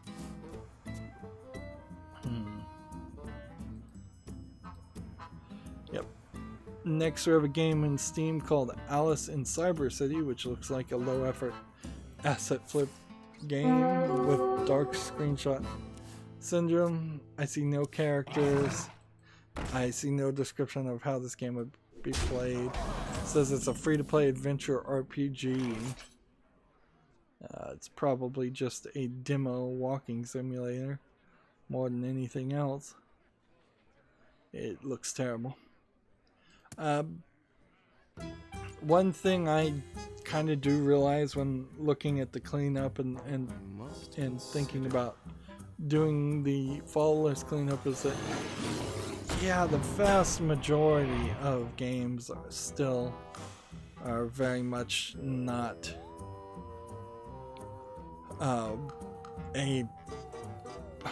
they're not good quality. There's a lot of bad games that come out on a weekly basis on Steam. But I don't know what fixes that, if anything. I don't know if there is a cure that is worse than the symptoms. I think it would be an interesting experiment if they raised the price of the Steam Direct to $200, but I kind of don't imagine it would change too much.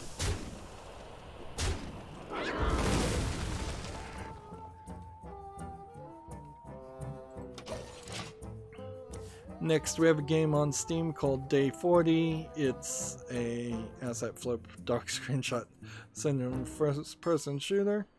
If every screenshot was well lit, I might be willing to give this a chance, but it just isn't. And inherently, that kind of means that I'm not willing to play games where you play in the dark the whole time. This is $10.99 with no discount. It's English and Chinese. No surprise there.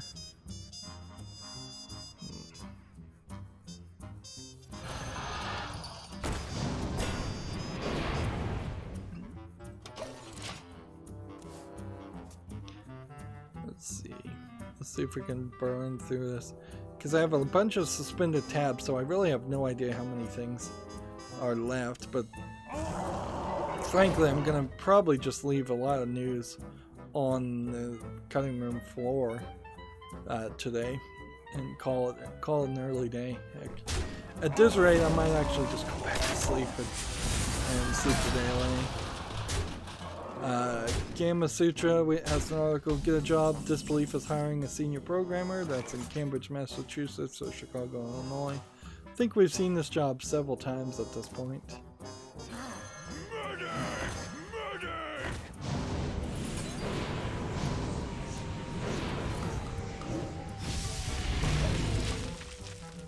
A mistake. Next, we have a game on Steam called Parkour Assault, which looks like an asset flip first-person shooter game. What's funny is it doesn't seem like this hand ever moves out of the way, so it's covering a considerable amount of the screen. Yeah. So, even in games where you should be holding a gun like that, I think most of the times you're not holding a gun like this. This game is 99 cents, English only. Obviously nothing quality there.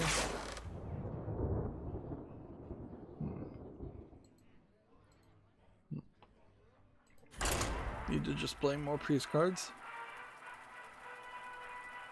Next, we have a game on Steam, Quest for the War-Torn Brotherhood, which looks not like an RPG Maker, unless this is a newer version of RPG Maker games, but it does still kind of look like a low-effort RPG. And the thing that makes it look worse is this thumbnail in particular. Otherwise, I might have given this a chance, but it's $1.19 discounted, English only. So yeah, it's just lacking in polish. Let's see. Gamatsu has an article, Arcade Love plus Pingu coming to the Switch on August 22nd in Japan. So a arcade game is coming to the Switch both physically and digitally. Apparently it was on Steam already. So it's on Steam, and yet it has no reviews, and I must consider. Has 3 reviews, and it came out June 2018. So the game really has some relevancy issues. Apparently it's a collection of mini games, which that makes sense.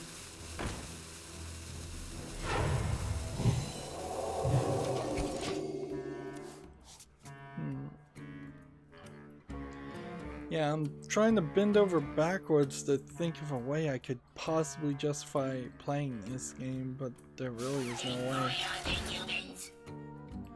And we have far past the point where a game coming out on the Switch is something worth mentioning, or something that would possibly allow me to justify playing a game on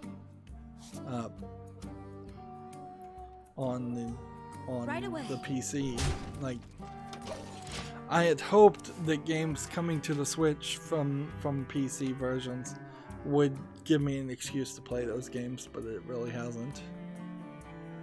I have like the same tabs open over and over again.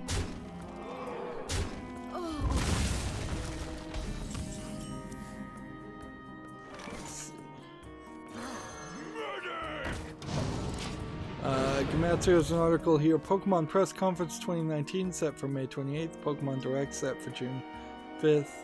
This will clearly just be talking about new Pokemon games, and that's pretty much it. I imagine new Pokemon games with maybe a small mention of the Pokemon Go updates or something like that. I doubt they'll announce any third game in the series or third tentpole game. They'll just have Pokemon Go Walking, and they'll have Pokemon Shield and Sword, the RPG. Unless they want to really make a Pokemon Shield and Sword Let's Go version, which I don't think they want to do that. That would be too fast, too early. If they wanted to make a Let's Go game, they should make a Let's Go game based off of whatever the next generation of Pokemon Yellow would have been. Which I don't even know what that would be.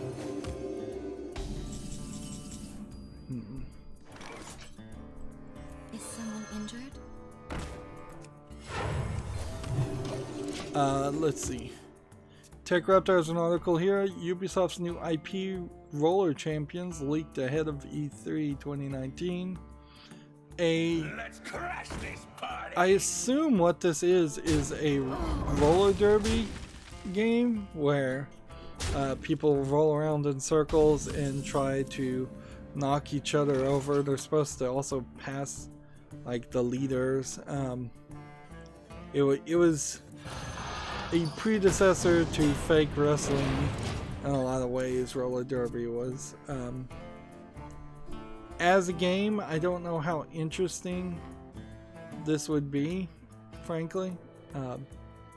Yeah, it seems like there's going to be a leader who has the ball, and then a team that's going to try and pass the leader or take the ball from them.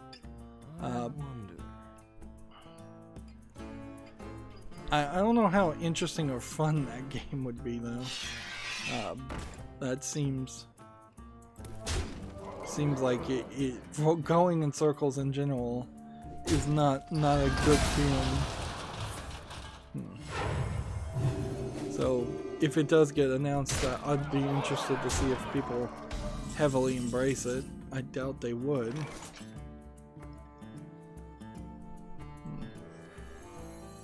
This might hurt. Smash.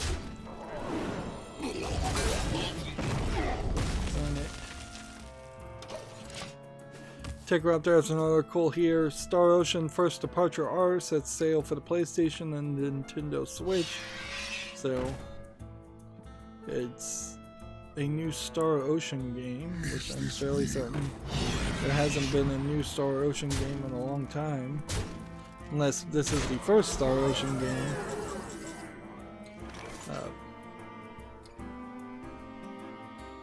Well, back in 2017 they released a 4K remaster of Star Ocean The Last Hope.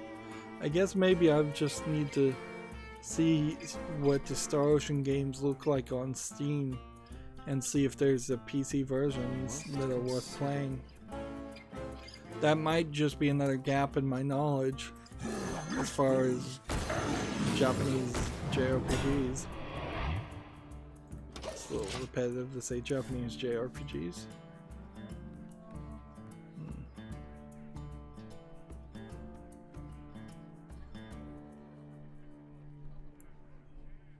Oh, someone friended me on Steam, and I don't know if they'll ever hear this, and they said, hey, Jalopy is free on the Humble Bundle.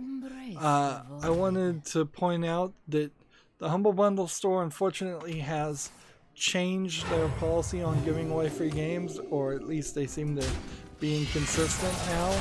They used to give away free Steam codes for games. Now they're only giving away the game and then asking for $1 to get the Steam code.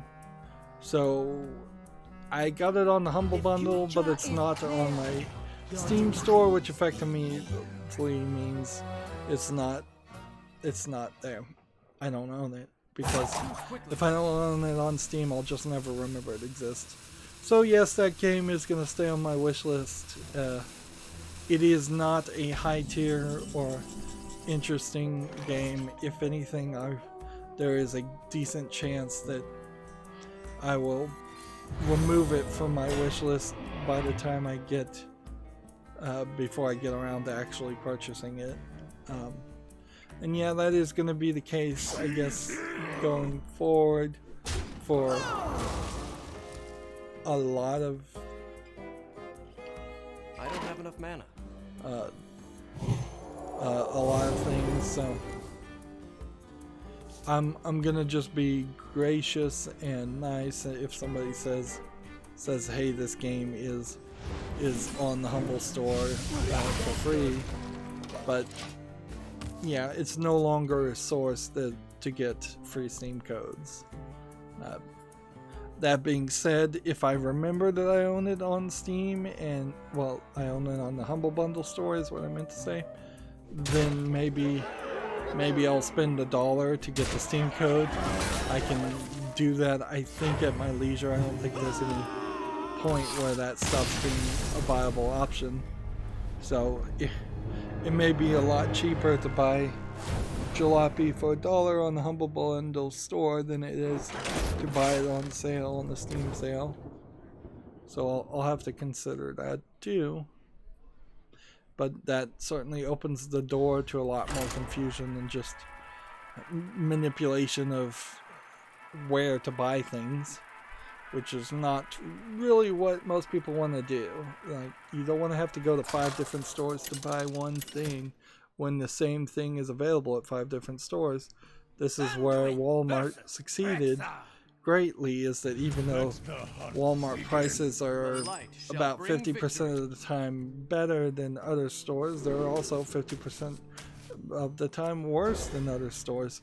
They've got it down to a science where it's just not worth it to buy half of your groceries at a Walmart, or half of your shopping in general at a Walmart, and then go to 1 or 2 other stores to get better deals.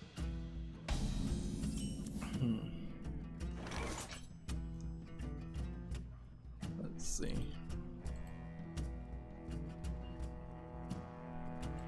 Is someone injured? TechRaptor has an article here. Hack and slash fantasy adventure Warlander is delayed to next year. I haven't really been paying attention or heard anything about Warlander, so it being delayed doesn't really mean anything. And see, most articles talking about a game about to come out, I would classify as a hype article. When you're talking about a game being delayed, you're still kind of hyping. It's just like a negative anti-hype article. It's like, get a little less hyped about this game, but don't lose all your hype about this game. Just lose some of it because it's slightly delayed. It's ridiculous. And I'd really prefer if all my news sources only talked about games when they released it, they announced the release date, and then when they were released in the form of a review. We don't need 5 different articles talking about a game before it came out. It comes out. Gamatsu has an article here. Travis Strikes Again, No More Heroes is coming to the PS4 and PC. I might get this on Steam. This was the big announcement that they teased, which is not a great announcement, quite frankly. It says Steam here, so if it became an Epic Store exclusive, that would kind of suck. But I definitely would want to see how it plays, particularly since it was kind of a small time game in the first place. I wouldn't be surprised if it doesn't run well on PC.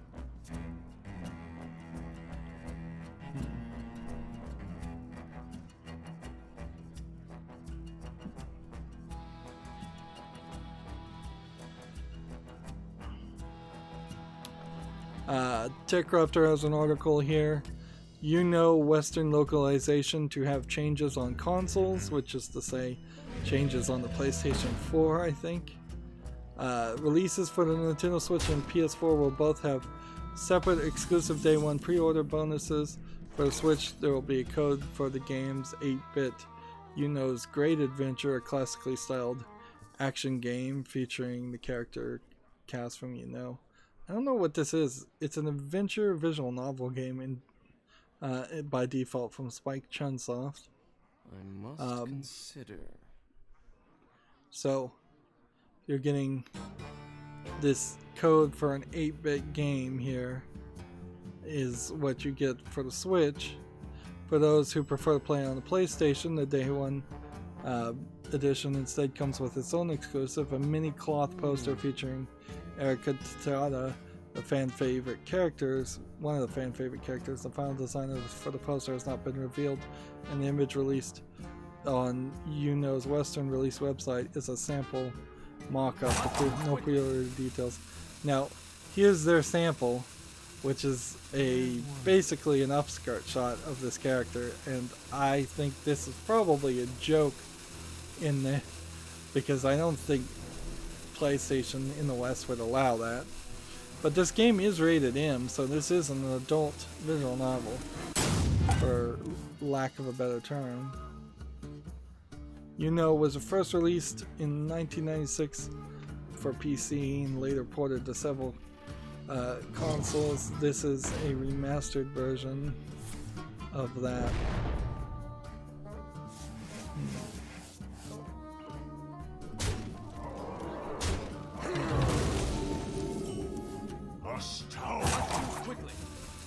And I guess the thing to check here would be to see how well the game was received on PC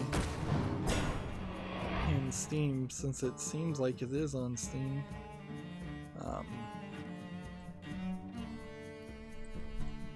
So let's see if we can do a search.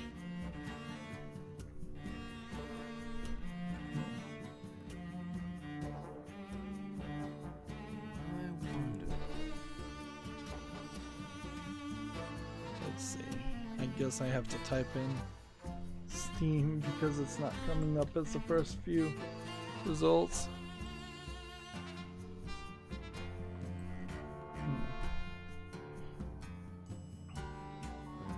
Oh, it's not available on Steam yet. It's coming out October 1st in 4 months. Or at least the remastered version is. And yeah, as a visual novel, it looks kind of fine. It actually looks like it might be a little bit more of a adventure game than just a standard adventure visual novel anyways.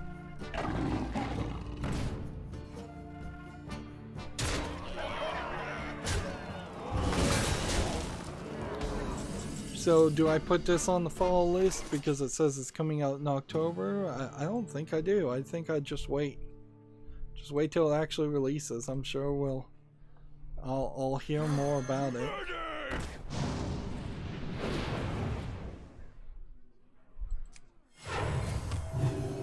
These cards that I have literally don't feel like they are designed to work at all. It just feels like a terrible deck I'm playing.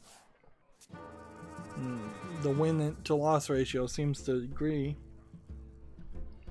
TechRaptor has an article here. China's gaming authority now requires a business plan for game releases, which in a weird way is probably a smart idea, but it is also basically asking you to hand over your corporate secrets, because your business plan would be in a lot of ways your #1 corporate secret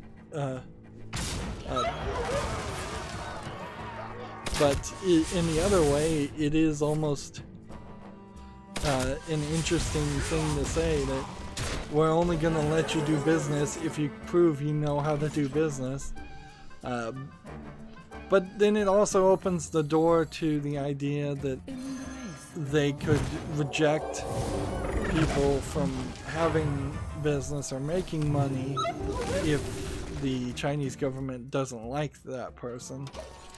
And inherently this just opens the door for less free speech and more civilian control.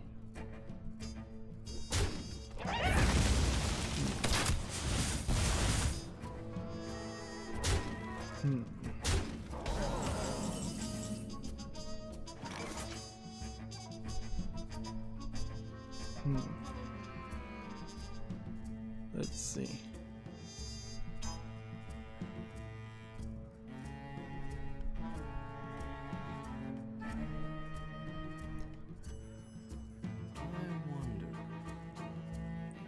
Let's see. Is someone injured?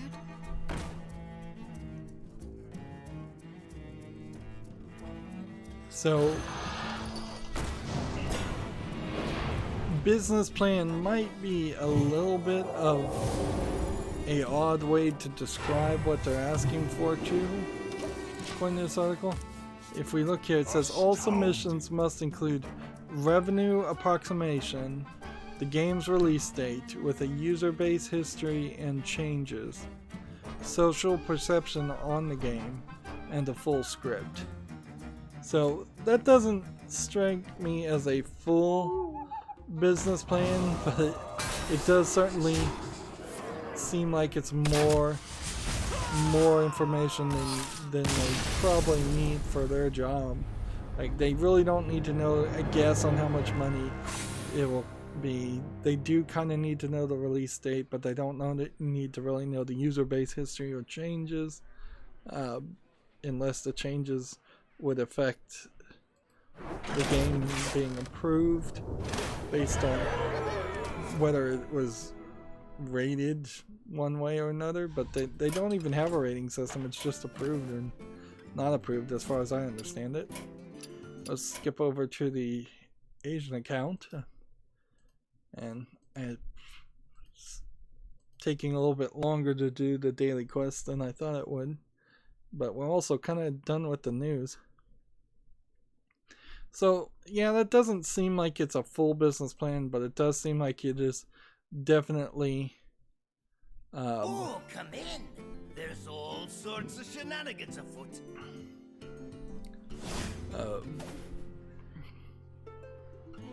Yeah. See, it seems like more information than you really should have to submit just to let your game be sold. I can't reroll any of these. So we just try and win 2 games at any cost and use the hero power a lot. So Paladin ranked play. LibRetro put out a blog called Goodbye FB Alpha, Welcome FB Neo. We kind of mentioned this before. Uther versus Geralt. It starts, due to a controversy, all devs bar 1 from Final Burn Alpha moved to a new fork called Final Burn Neo. The controversy is hyperlinked and quoted. If you're using Final Burn Alpha Core, we recommend move to Final Burn Neo Core by updating your core list and info files, is the short of it.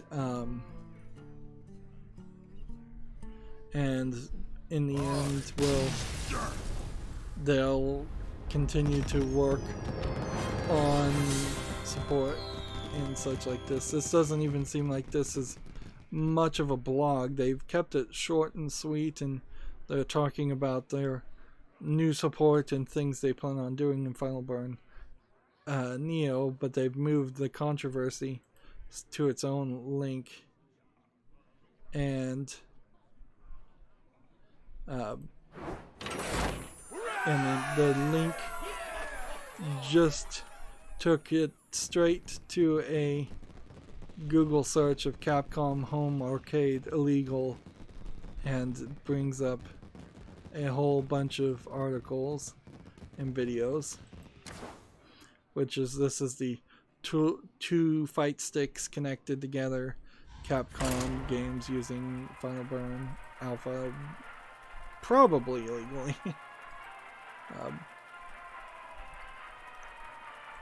So yeah, there's Uther versus Gul'dan.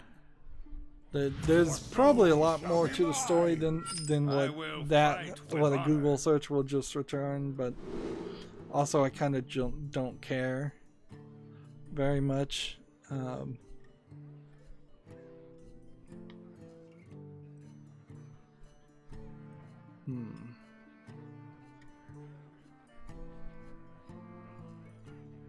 So yeah, I'll just leave it at that. Like, and that probably doesn't mean a lot to people unless you're running emulators, and the number of people doing that is still not as high. I would say that the NES Classic and the Super NES Classic and all the clones of the NES Classic that came out did, for a brief time, maybe a year, get people interested in playing old games. But then they kind of immediately forgot about that and went back to playing new games. I would say last year and this year too would have been a great year to get back into playing older games, since there haven't been a lot of great new games, AAA games in particular. I smell blood. But one thing to consider is just how long or how entertaining it is to play an old game.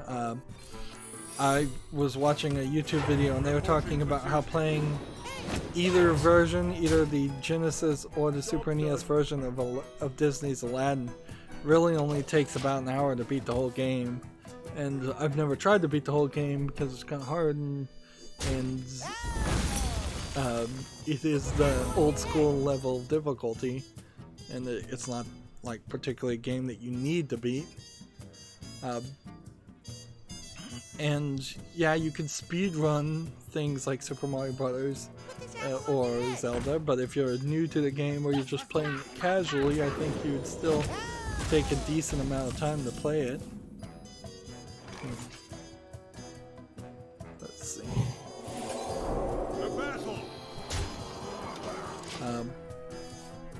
Moving on, TechRaptor has an article here. Dead Island 2, one of THQ Nordic's 80 in development games. So we're down to what, 79 games we don't know are in development, or we don't know the name of, and one of them is Dead Island 2. That being said, them doing Dead Island 2, THQ Nordic doing it versus Techland doing Dying Light, which is the spiritual successor to Dead Island 1, doesn't really inspire a huge amount of confidence, quite frankly. Yeah,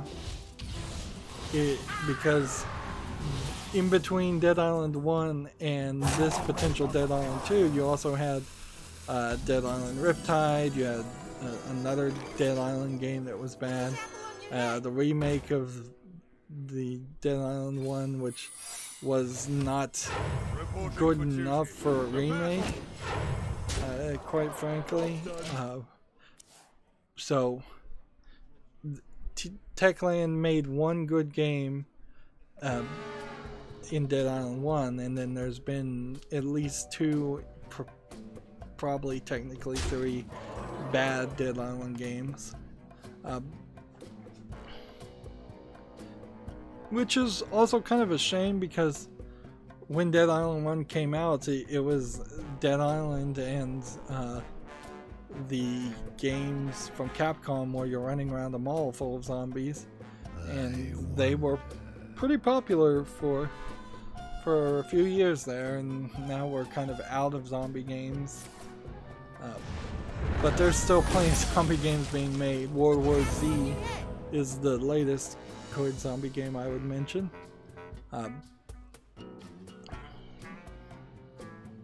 But yeah, we probably need to see a resurgence to zombie games as people get away from making pirate games or space alien games.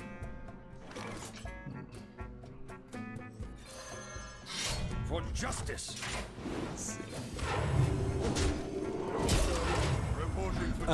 TechRaptor has an article here talking about the Steam Spring Cleaning event. Here is your trophy case that as it starts.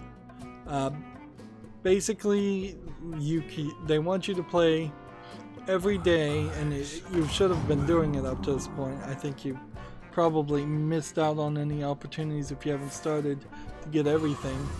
But they want you to play one of these games every day while they're free to play, and then they give you a list of other games that are in your personal backlog. They also make you tag something, so I had never tagged any games before, so I just went to my go-to standard of tagging time clickers and gave it 3 or 4 tags, and then that let it generate a list of games similar to time clickers. Then I picked one that I had already and played that. So there's like 3 games I have to launch every day to get the full badge, which I think the full badge will probably give me about 300 XP points, which is a decent amount, but not anything to be super upset if you miss it. And I doubt too many people will be even upset if they miss the whole sale in general. It probably is a great way to do a sale on a holiday weekend, is by not making it really feel mandatory. And in a small way, it clearly is just set up for the summer sale, which I'm hoping the summer sale, I don't know the exact dates for it, so I'm hoping it happens off of past E3, but I wouldn't be surprised if it happens in the next couple of days before E3. For justice. Reporting for duty. Give that minion's turn to get ready.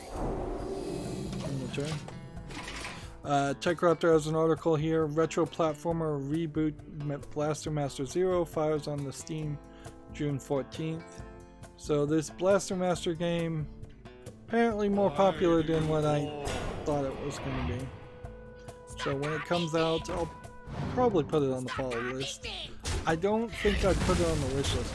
I probably should start to think about putting more games directly on the wish list, but it doesn't seem like it's happening very often. For justice.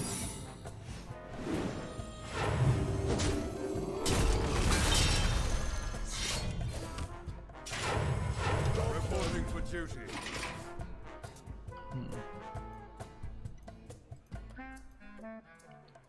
See if this game is family friendly, since it is tagged with sexual content and nudity. Alright, let's start here. So here we have another game on Steam called Welcome to the Cat House, and then a bunch of Asian letters. The animation style looks horrible.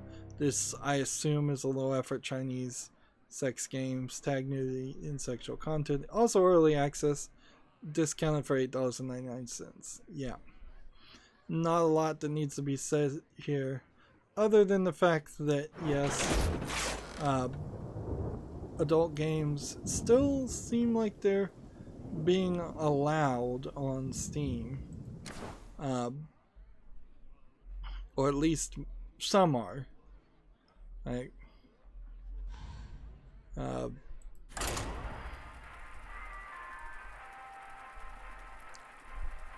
See, and it would be really, really hard to prove that some games are getting allowed just to show that some games are being allowed, or bad games are being allowed to show that bad games are being allowed, but then good quality adult games aren't being allowed.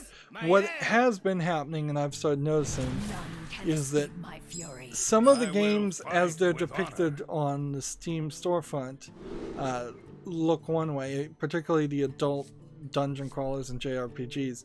They look one way, but then from my other news sources that I don't show, they go to show what the nudity and the sexual content is, and when you see the actual CGs versus the screenshots on Steam, you see, oh, actually, instead of this game giving me the feeling that that it was probably just a game that had one spa scene or one bathing scene where you might see a buttocks or the side of a boob or something, it's actually, no, the vast majority of the work of this game is in the CG scenes where you see full-on hardcore pornography, for lack of a better term, in the game, and the screenshots that you see of the little RPG Maker experience is such an afterthought and so dissimilar from the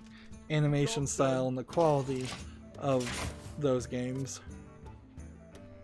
So there definitely have been at least a couple of games I've put on the follow list to think about, or maybe even a few games I put on the wish list that in retrospect I probably should go back and remove, because there's kind of no way I could blur it enough for there to be any reason to cover the game at all.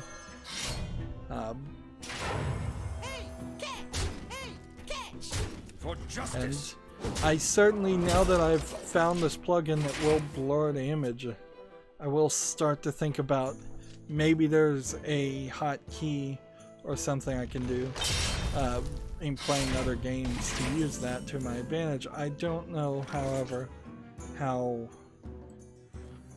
effective that would be or how useful that would be, because quite frankly, a lot of these scenes just show up out of nowhere, or they feel like they might dance to the edge, and they might just be a scene where somebody's in their underwear and then all of a sudden they take off the underwear, and I would have had no time to hit the blur button anyways. So doing that kind of stuff in post is almost certainly the way you're going to have to do it. Moving on, we have a game on Steam called Drawgen, Dungeons of Ink and Paper. This is a dungeon crawler with a pencil and paper sprite set, which the sprite set might be an interesting selling point, but then having your sides of your screen taken up at all times with items and inventory is just ugly looking. So if you were going to show me this game, that would have been cool. But this is just a trailer, and this is not how you actually play the game. This is discounted to $3.99. So English, Russian, French, and German languages. No telling what country of origin this is, but yeah, it's just not the level of quality I want.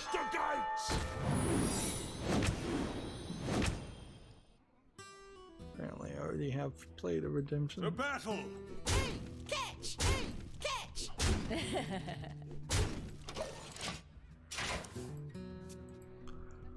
Let's see.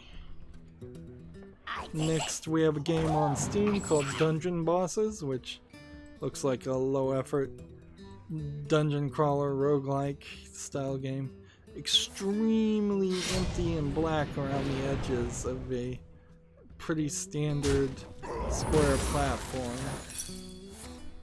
Yep. Even if this is just a boss rush game, which it kind of feels like it is, it's just lacking a lot of polish. $2.99, English only is the language. Yeah, that's just not good enough.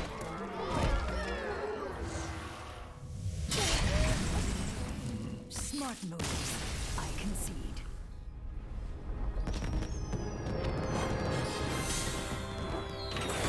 There we go. So what's our next thing we need to do? Hero power 13 times, which we could do with the hunter, or play cards that are cost 8 or more, which probably will never get done. So let's play the hunter one more time, and I think we might be done with the stream at this point. There really was not a lot of news over the weekend, no surprise there. TechRaptor has an article. The USC, that I assume that's the University of Southern California Games Expo, gave a glimpse into gaming's future. That is, of course, if any of these USC students get any jobs inside the games industry. It is the University of Southern California. Begin. So they showed off a game called Empath. Let's see what this looks like. Well, it seems like they're mostly talking about it. Now, what I would want to see from a games developer in college is not particularly a great looking game. If a game does look good, that just means the artists and the 3D modelers in that company are doing, in that college are doing pretty well. I want to see something that has a new, unique, and smooth and well-programmed play field. What I'm seeing here is a VR game where you're punching and throwing things, and it's herky-jerky in VR, which is way too ambitious. So that would be kind of what I would define as a dud. Something that's not particularly interesting, and just I'm looking for vertical slices and tech demos of gameplay concepts and programming, not particularly something that looks really good or sounds really good. Like, if it looks and sounds really good, fine, you can hire the artist and the audio engineers, but don't hire the programmers, don't hire the game developers, because that's not the part that they would have done. Vernacular Drop, the game that was the predecessor, the student project that was the predecessor to Portal 1, looked horrible, but the concept worked, and that's what Valve saw, and that's what why Valve hired the people, or most of the people, out of college to work on Portal.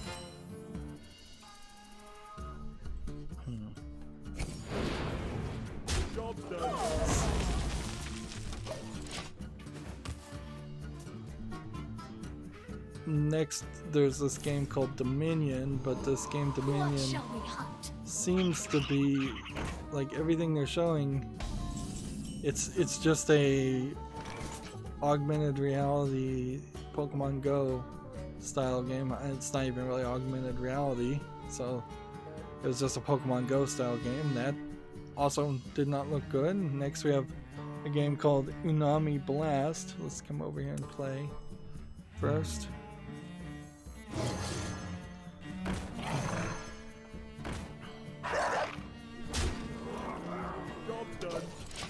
So Unami Blast is just a match 3 cook serve delicious style game like this. So yeah, nothing there interesting either.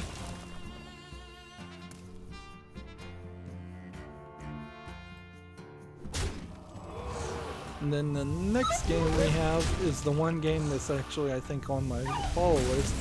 It's called Plasticity, and the reason why I chose it is because it looks like it's a student project that looks like an actual game. It looks like a Limbo, where you're pushing puzzles and playing and doing something complicated more than just matching 3 or playing Pokemon Go.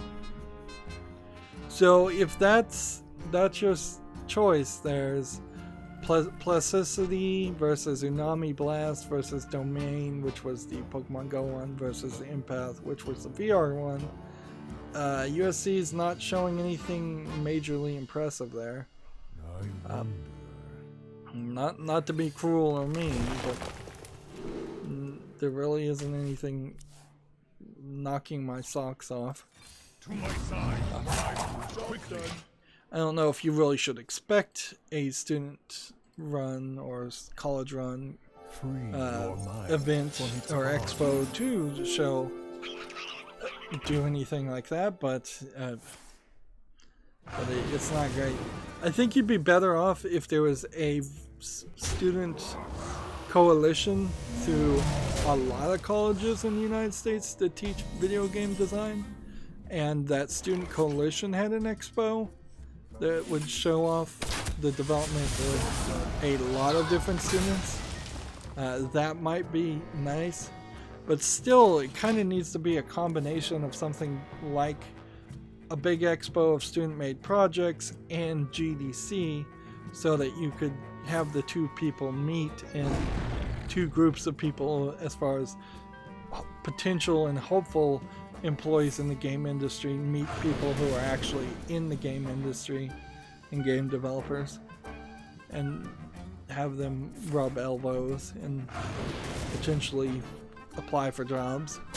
And see, I think that in particular would be a great way to expand E3, is if there was just a whole nother hall in the E3 convention center, or wherever the E3 event happens, where students or people who wanted to be game developers who haven't even entered college are advised and get to meet with some of the recruiters and hiring teams of the video game industry, while the game devs are in the same area announcing their new games. It's probably a better use than just having people stand in line to play demos of new games. Maybe 3 or 4 demos of new games. You're probably not going to get much more than that. Did I use the hero ability even once? No. Probably just better to go back to playing Paladin. TechRaptor has an article here. Bubsy Paws of Fire reviews. Stop making Bubsy games. I think I'm at that point too. I've heard consistently that everybody hates these Bubsy games. This is 2.5 terrible. So I don't really need to read any more of this.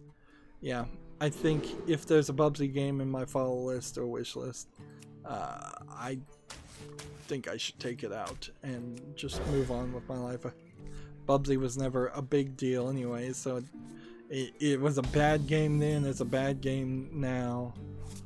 There's really not any reason to go forward in that idea. The light protects me. Job done. Let's see. Next we have a game on Steam called Avis Rapida Aerobatic Racing, if I can pronounce words right. This is flying around in jets through rings. I might have been interested in this, but there's kind of a lack of polish in the floor, in the textures. Let me think. It seems a little weird to be flying around in airplanes, and it also feels like this might make me motion sick the way it's being depicted. And there's a lot of herky-jerky motions happening there. It's early access, discounted to $13.49, English only. It's 9 achievements.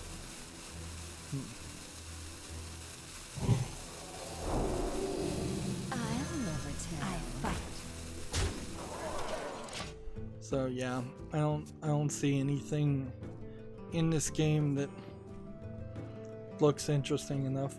And frankly, I kind of expect in a flying game that there'll be a tutorial mode where you're flying through rings anyways, but then I'd also want to see some dog fighting.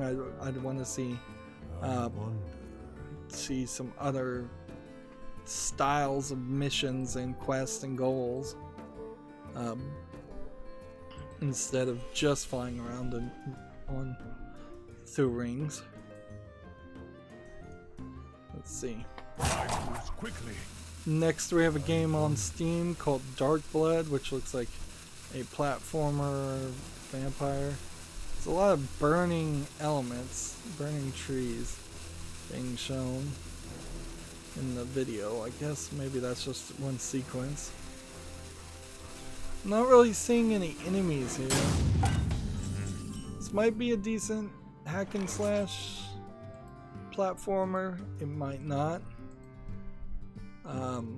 It's $6.99 with no discount. It's full English audio according to the check mark. I'll put this on the follow list. It's pushing it certainly, but it might be good. The 8-bit graphics in particular, an element that Got something to hide? makes it hard to tell for certain whether a game is worth it or not. Quickly. Next we have a game on Steam called Music of the Spheres, which just looks like it's a bunch of like artistic tile sets, tile arrangements. Mosaic, that's the word I'm looking for. It looks like mosaics. It's $2.99, bunch of languages it says it supports, but I see no game at all. It's like, so I don't know what you're manipulating or what you would want to play. Let me think. A puzzle game about bouncing bullets, isometric art and sound. Yeah, this does not look interesting to me as a game. Yeah. I wonder. I fight. I gotta start using the hero. I'm not using the hero ability. That's the only thing I needed to be using.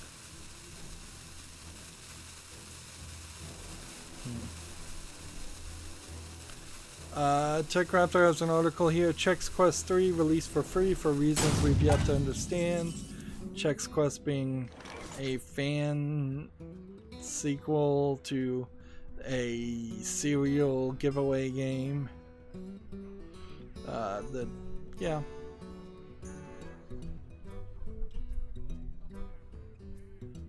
Let's see. Let me think. Yeah, it's kind of non-relevant, quite frankly. It's just ridiculous.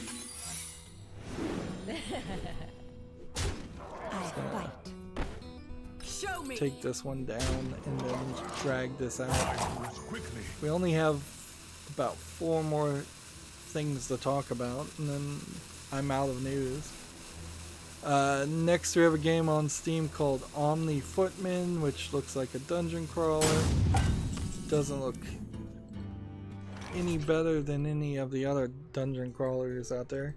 Looks kind of good actually, but I don't really want to play a game that looks like this, quite frankly.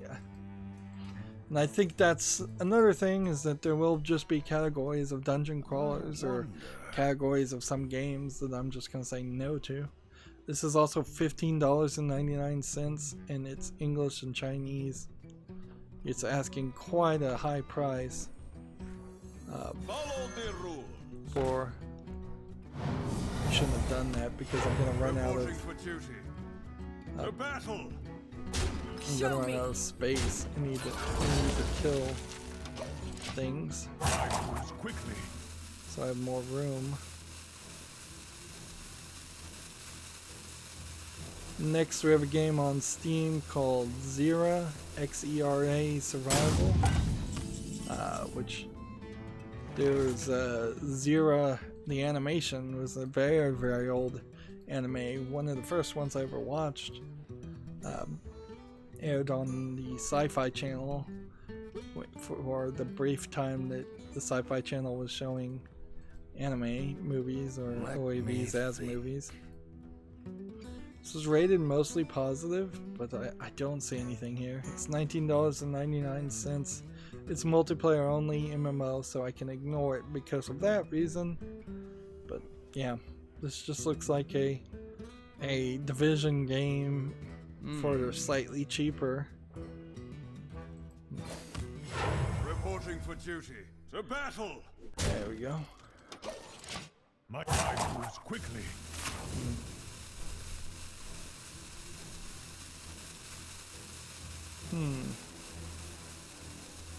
And that actually brings me to the Humble Bundle. So I had less pages than I even thought. So I'll look at the Humble Bundle to see if there's any new bundles, and surprisingly to no one, I'm sure there aren't, because why would you bring out a new bundle on Memorial Day, or this weekend in particular? Alright, so I would need to do 10 more hero power things.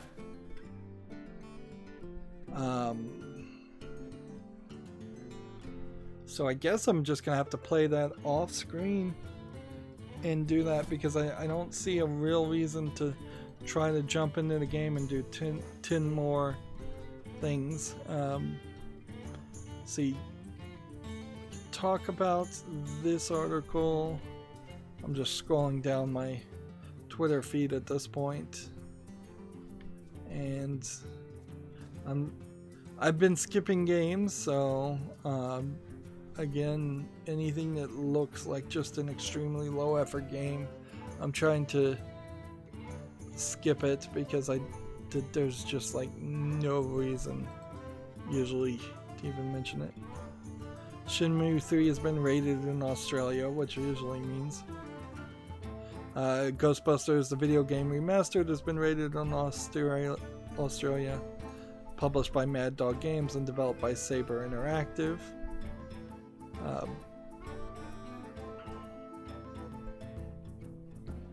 Let's see, there's another article we could talk about on the game.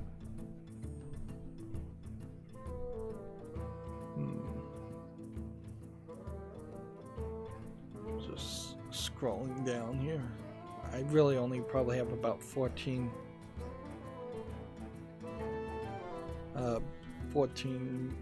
more, or 14 updates in the 2 hours that we've been streaming. Or this, yeah, it's really barely been 3 hours. It's been less than that.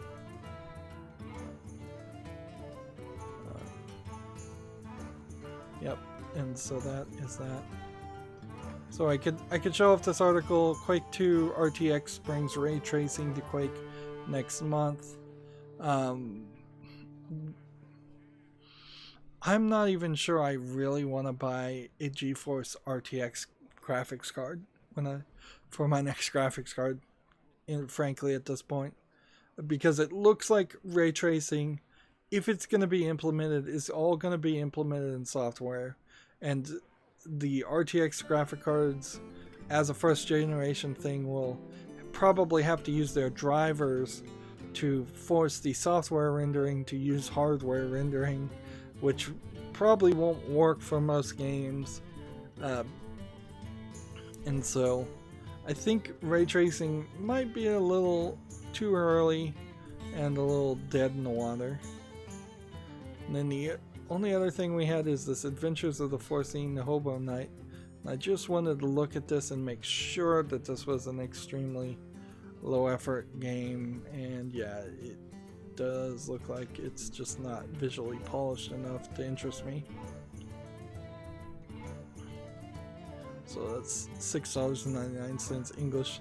It has a Pepe meme, which I'm pretty sure Steam already said that Pepe achievements and things like that are not acceptable, so I wouldn't be surprised if this is completely removed as a game for that reason alone.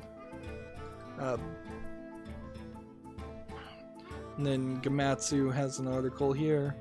Arcade Epic 1980X launches June 20th for the PS4 and PC, and soon for the Xbox One and Switch. This, I think, is a hack and slash arcade game that may or may not have actually come out before. Let's see. Yeah, it's actually a side shooter, or what is this? Is it just a combination of arcade games? I think it is. Well, that would be interesting to see how that's implemented.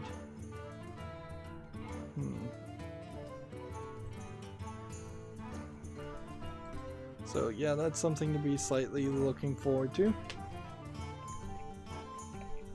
So that's gonna be it for the streaming. I'm just gonna say no promises. I might stream later this evening. I might start streaming like really late this evening, around midnight or later. Or I might just choose to do nothing for the rest of the day and go back to sleep. I started early, and it's just been a lazy holiday weekend Monday, Memorial Day type experience. So yeah, that's going to be it for this stream and this recording. As always, I ask you to like, share, subscribe, comment, and watch every second of my videos.